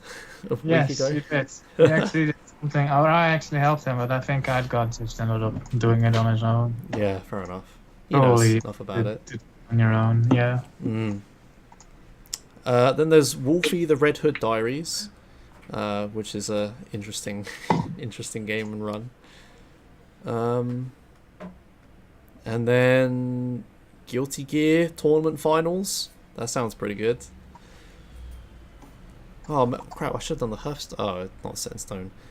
Yeah, no, I shouldn't have. No, I shouldn't have. Not last year. No. The way it went.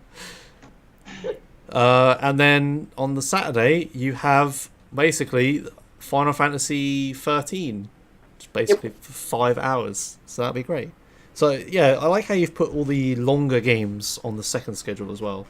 There's GTA on the first stream. Well, did you at least like make it so that if there's a long game on one stream, there's lots of short ones on the other? I couldn't confirm or deny this. Okay, I'm saying you like you did it personally. Yeah. But yeah, I imagine that's what happened.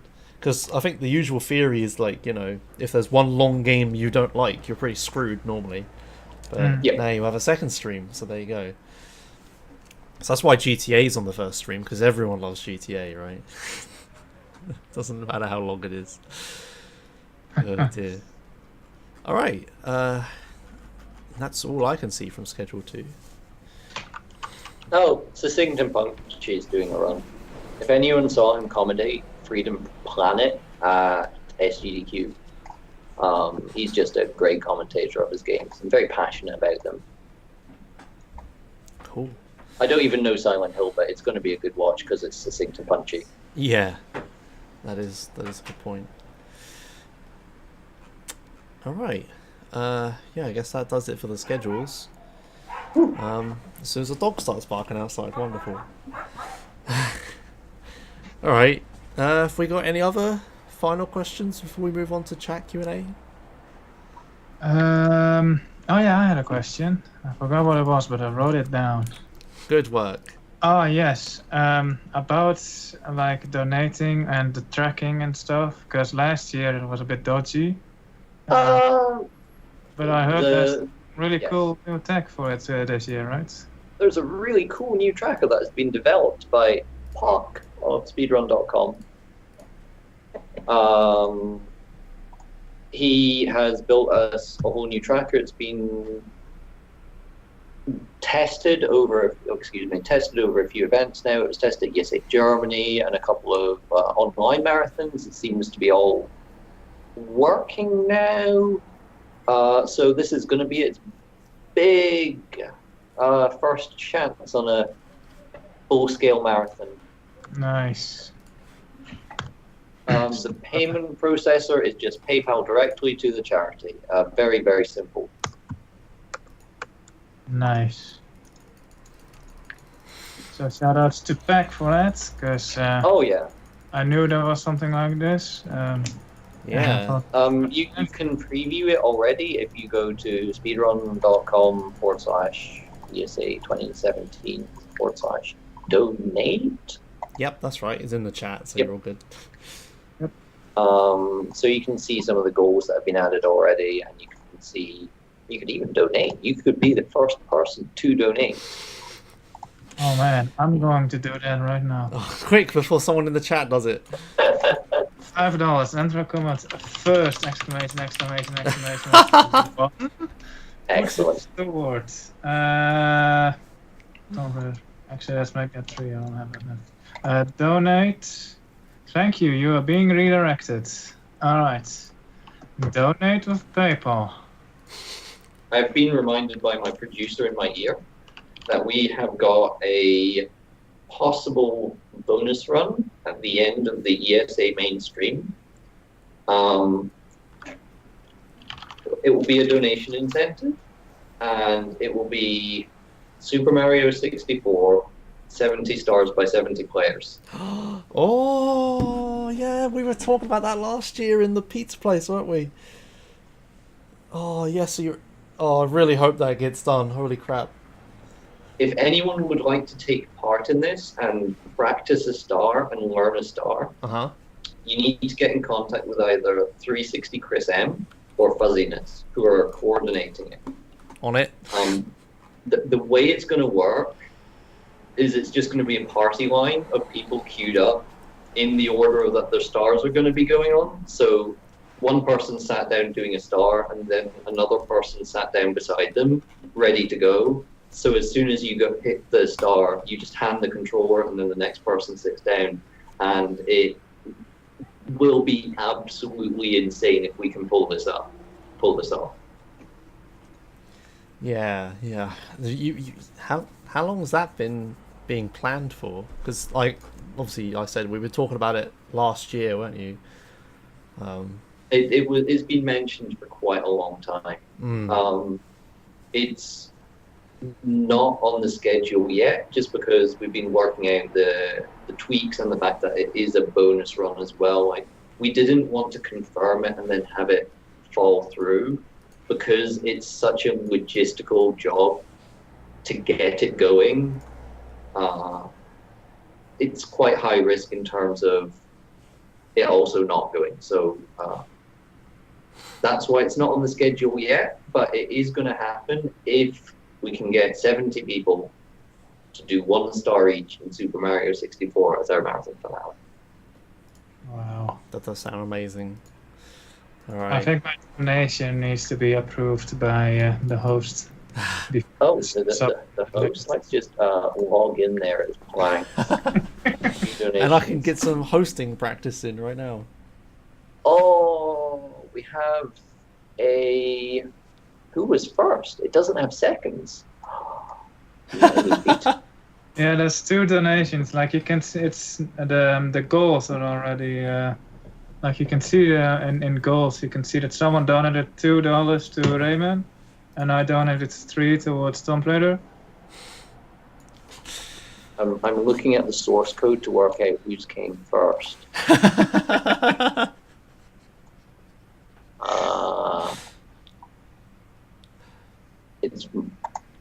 It's got the time down to seconds here, but let's just see if we can find it. Okay, so the person who said second did it at 19:52:45. The person who said first did it at 19:52:52. So you were second, S. Oh.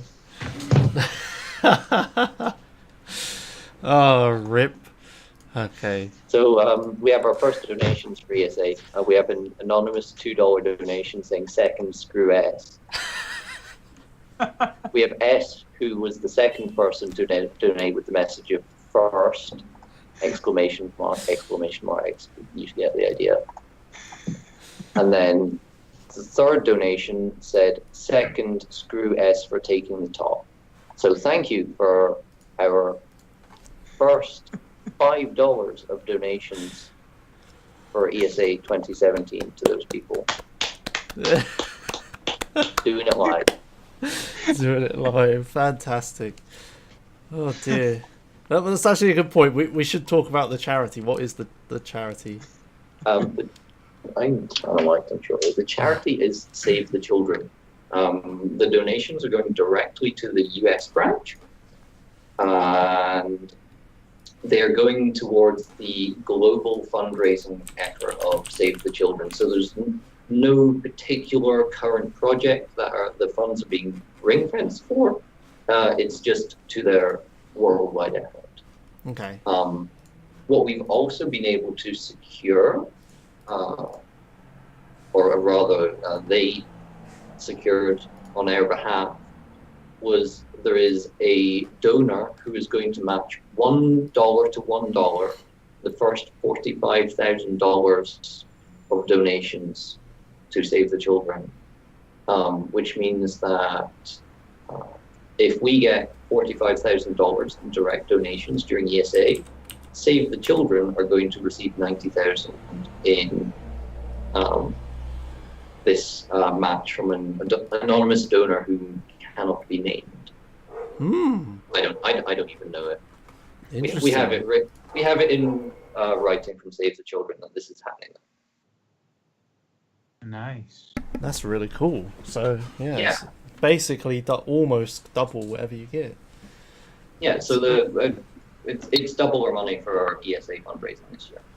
Really exciting. Sick. Will Okay. there be any auxiliary stuff like T-shirts or humble bundle nonsense like that? No, not at the moment. Oh. Okay. Attendees are getting a T-shirt, right? Attendees who purchased a T-shirt through the pre-purchasing process are getting a T-shirt. Did I do that? I don't know. I'm gonna find out.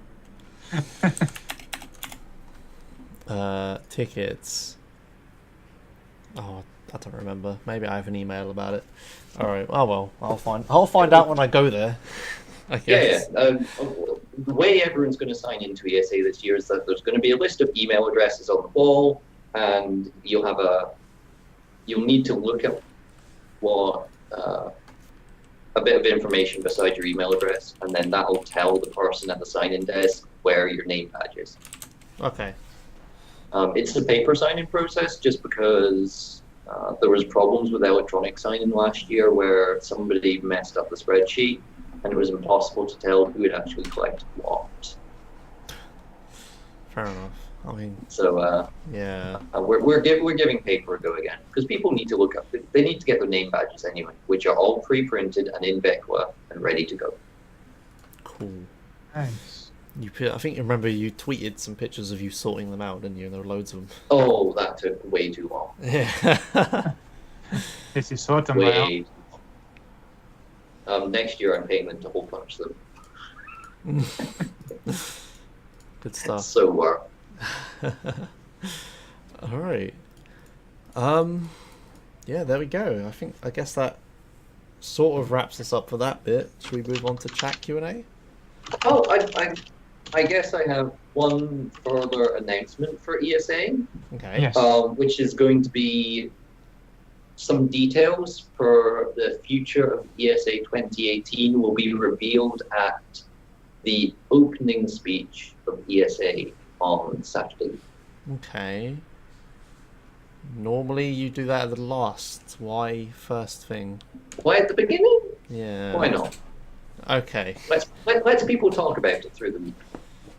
Yeah, okay, fair enough. Makes sense. Yes, Zephyr, yes you do. That's fireside gatherings are local only. Sorry, that was just a quick question. Alright. Yeah, there you go. So any last questions? Yes? I don't. No. Just can't wait to see you there. And S, are you going to be watching it, I take it? Yes. Good. Okay. So we can, when we do a podcast about it, you can do the viewership and I can do the attendee. It'll be perfect. Yes. Good stuff. And we should say we are going to try to do an episode while I'm there. S will stream it and I'll see if my... back on and I'll make sure that the layout works for the on-site stuff. Yeah. Yeah, S will stream it and I'll try to convince my laptop of a Blue Yeti and a webcam plugged into it to work. All it has to do is encode a scope video. It should be fine. You could maybe borrow Gail's laptop. Maybe. We'll see. I'll figure something out while I'm there. So there you go. Alright. That's ESA. It's all about ESA and it starts Saturday. And I can't wait to get there. I have a crazy... Hours from now? Hmm? How many hours from now? Some amount. The stream starts in just under 3 days from now. Just under 3 days. There you go. So yeah, there we go. I guess we'll move on to chat Q&A. Hopefully we don't run this too long because we're already running over time and I haven't packed yet. It's not fine. I haven't packed and I need to sleep. Come on. Get in as many questions as you can, Jets. No. What time are your flights? My flight is 7 o'clock, but I need to leave here at like 4. Yeah, fun. Yeah, so as soon as this finishes, I'm going to stop what I'm doing, pack, make sure my laptop still works, and then I'm going to go to sleep. All right. So let's maybe be nice and not get too many questions. All right. Pick out some good ones. First question. Should I just throw them away since you get new printed ones? I have no idea what he's talking about. Because oh yeah, Ginny's asking about I did a trial run of name badges a couple of months ago. We've got new ones for everyone. You don't need the old ones. You can just throw them away. All right. There you go. You already answered that. ESA D&D Dungeon and Dragons campaign. Yes or no? Yes, Rasmus said he was bringing D&D or something along those lines. Yeah, I don't have any experience with D&D. I have no idea how it works. Me neither.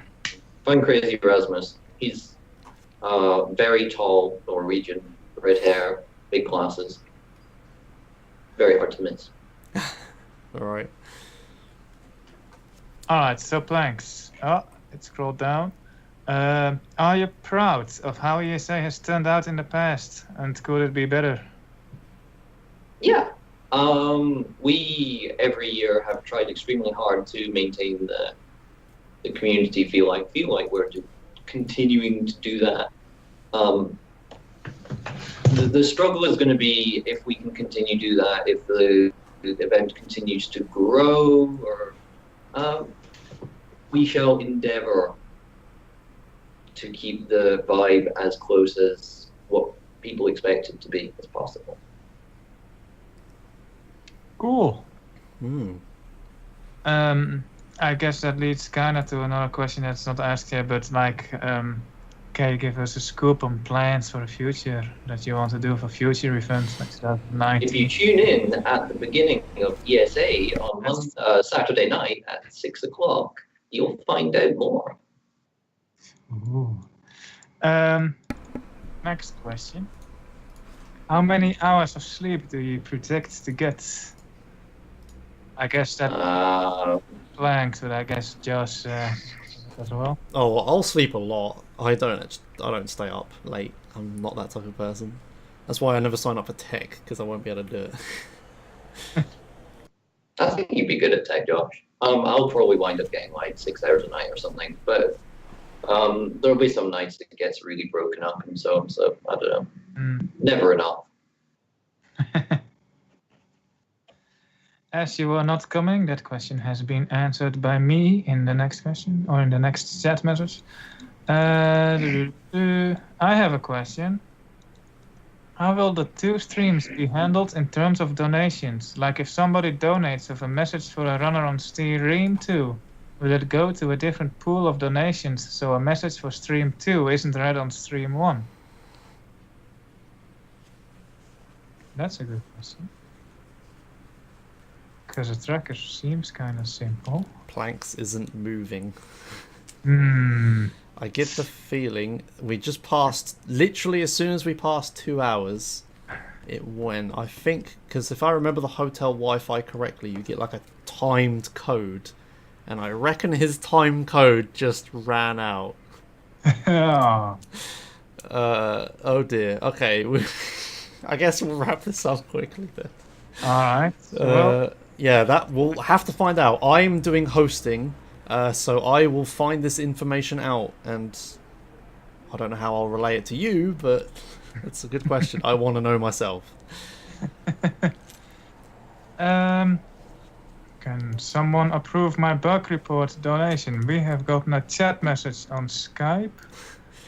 Recall ? Okay. It's mega broken. Alright. I think this is the first time we had actually someone disconnect from the Skype call in the history of this podcast. Yeah, I mean, considering the tech issues we had before in the pre-show, we went 2 hours, so that's pretty good. Yeah. I tried to call him. I'm just gonna go ahead and not fix the cropping. I mean, like if it comes back, it's. Yeah, it'll fix itself. I am recalling you. Let's see if we can get some Oh, questions. Oh, hi. Hello? Oh. There's a spinny thing. Can you say something?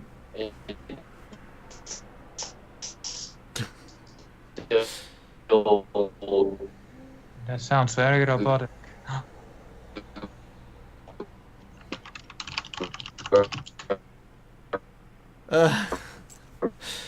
Okay, he's a robot. Yes. Yeah. I think we're gonna have to give up on that. Blanks. Do you have pen and paper? Just wait, this camera's moving. Oh, it is. He should just write his answer on a piece of paper. Why doesn't he just write it in chat? Oh dear. Yeah, he might be close to a black hole. Yeah, interesting. Oh dear. Alright, come on, let's get the rest of the questions. Let's see if there's any questions for Josh, are you going to run a timer for your trip to ESA so you can submit your run to speedrun.com? I'm taking a road trip across the country. No, I'm not doing that. I'm literally going from the airport to Eflon's apartment, sleeping, waking up the next day, and then travelling the rest of the way. I'm not timing that. hello? Hello. Am I back? Hello? Okay, we'll just try this without video for the last 5 minutes. Yeah, that's fine. This is just hotel internet being bad. No. So what was that last question? Alright, so I'll repeat it. How will the two streams be handled in terms of donations? Like if somebody donates with a message for a runner on stream 2, will it go to a different pool of donations so a message for stream 2 isn't read on stream 1? The messages will be going into a common pool, and it will need to be up to the discretion of the person reading them to work out what stream it's for currently. Ooh, that's labor intensive. It's not the best. It's possible there will be technical ways of marking it, like for the attention of stream 1 or for the attention of stream 2 in the future. We are not having a 24-hour hosting, or I guess not 24-hour stream, but the hosting isn't guaranteed on stream 2. By and large, donations should be directed at stream 1. I would only ask that people make it clear if a donation is for stream 2, it is clearly marked for the time being. Yep. Someone asked, can someone approve my bug report donation for PAC? So I guess someone donated with a bug report. Oh, did someone donate? Let's go on speedrun.com. While you are doing that, I'll read out the next question. It's also for you, Planks. So me and my friends will be in Warcraft tomorrow evening. Will we have to spend the night as hobos, or will we be able to get into the arena/mass housing early? Come to the arena, help us set up. You'll be fine. We'll sort something out. Alright. Question marks. That one's already been asked. Here's a question to me. How long would 100% plus be, in my opinion, S? I'm assuming that is about GTA 5. Yeah. If I can get that under 24 hours, I'll be happy. I think I can. Maybe by a lot. I don't know, but we'll see. I think we need to wrap this up here. My internet isn't capable of anything right now. Can Adam all come in for a surprise guest? Well, the webcam died. Too bad. He's at home. Do you have any recommendations for newcomers at ESA who may not know too many people? Play Mafia. Yes, play Mafia. That's a great icebreaker. And board games, but mostly Mafia. Yep. How does one survive not sleeping for a week while watching 1.5 streams? I think the world record for going without sleep is exactly that amount of time, so you should be fine. But yeah, like 5 hours a night should be good. Like you're gonna feel dead, but like you're at an event and you're having fun, right? So it should be fine. Question marks? No question marks. No question marks. I think that's all the questions. There's one last question. Pack asks, he's at McDonald's. Do you want a sundae, Planks? No, thank you. There you go. I'm still full from ribs. Right. All right, and I guess with that, we'll end chat Q&A because we need to go because Planks' internet's dying. Pack asked me about Fahrenheit and why I would use it. It's because it's the superior temperature scale over Celsius. Okay, all right, fine. Moving on. So yeah, thanks a lot for watching. Sorry we're rushing the end of this, but we all need to go. So yeah, if you wanna watch any of our old episodes or the rest of this episode if you missed it, we have a YouTube channel. S-type the thing. I will. Excellent. We also have our Discord channel where you can tell us about runs and any other news you find in that next week, and we'll talk about it on the show. We also have the world record submission form where you can directly submit world records into our spreadsheet about them. That's how Rydog gets in every time.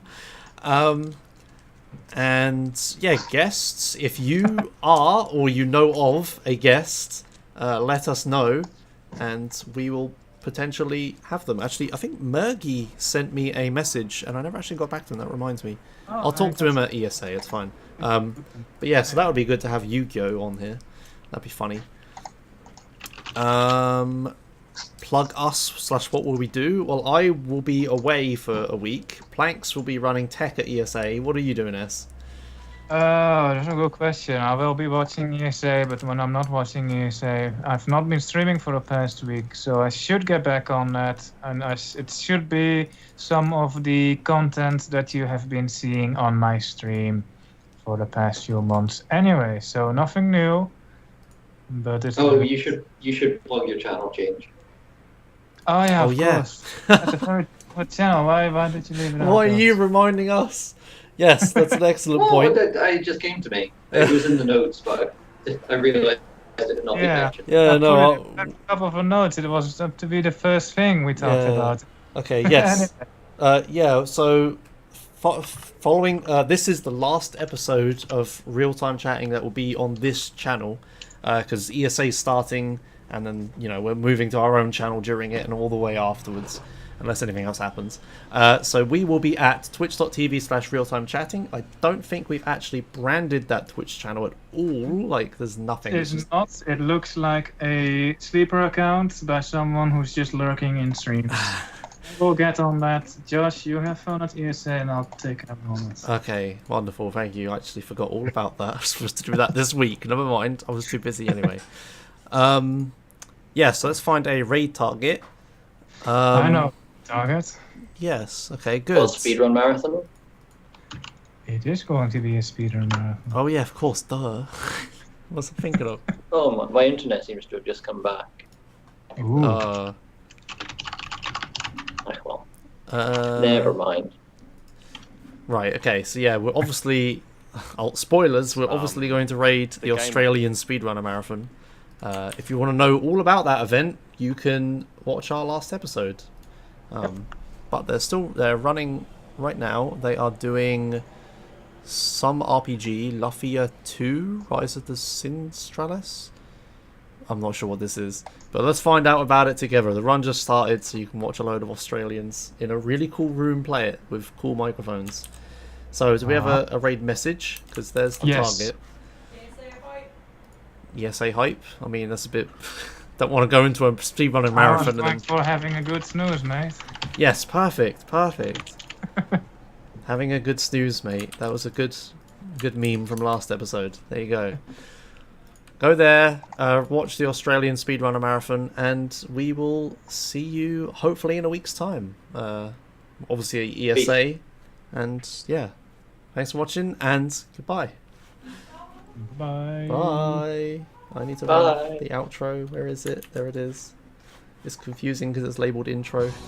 I was waving to the camera, but my hand was cropped off.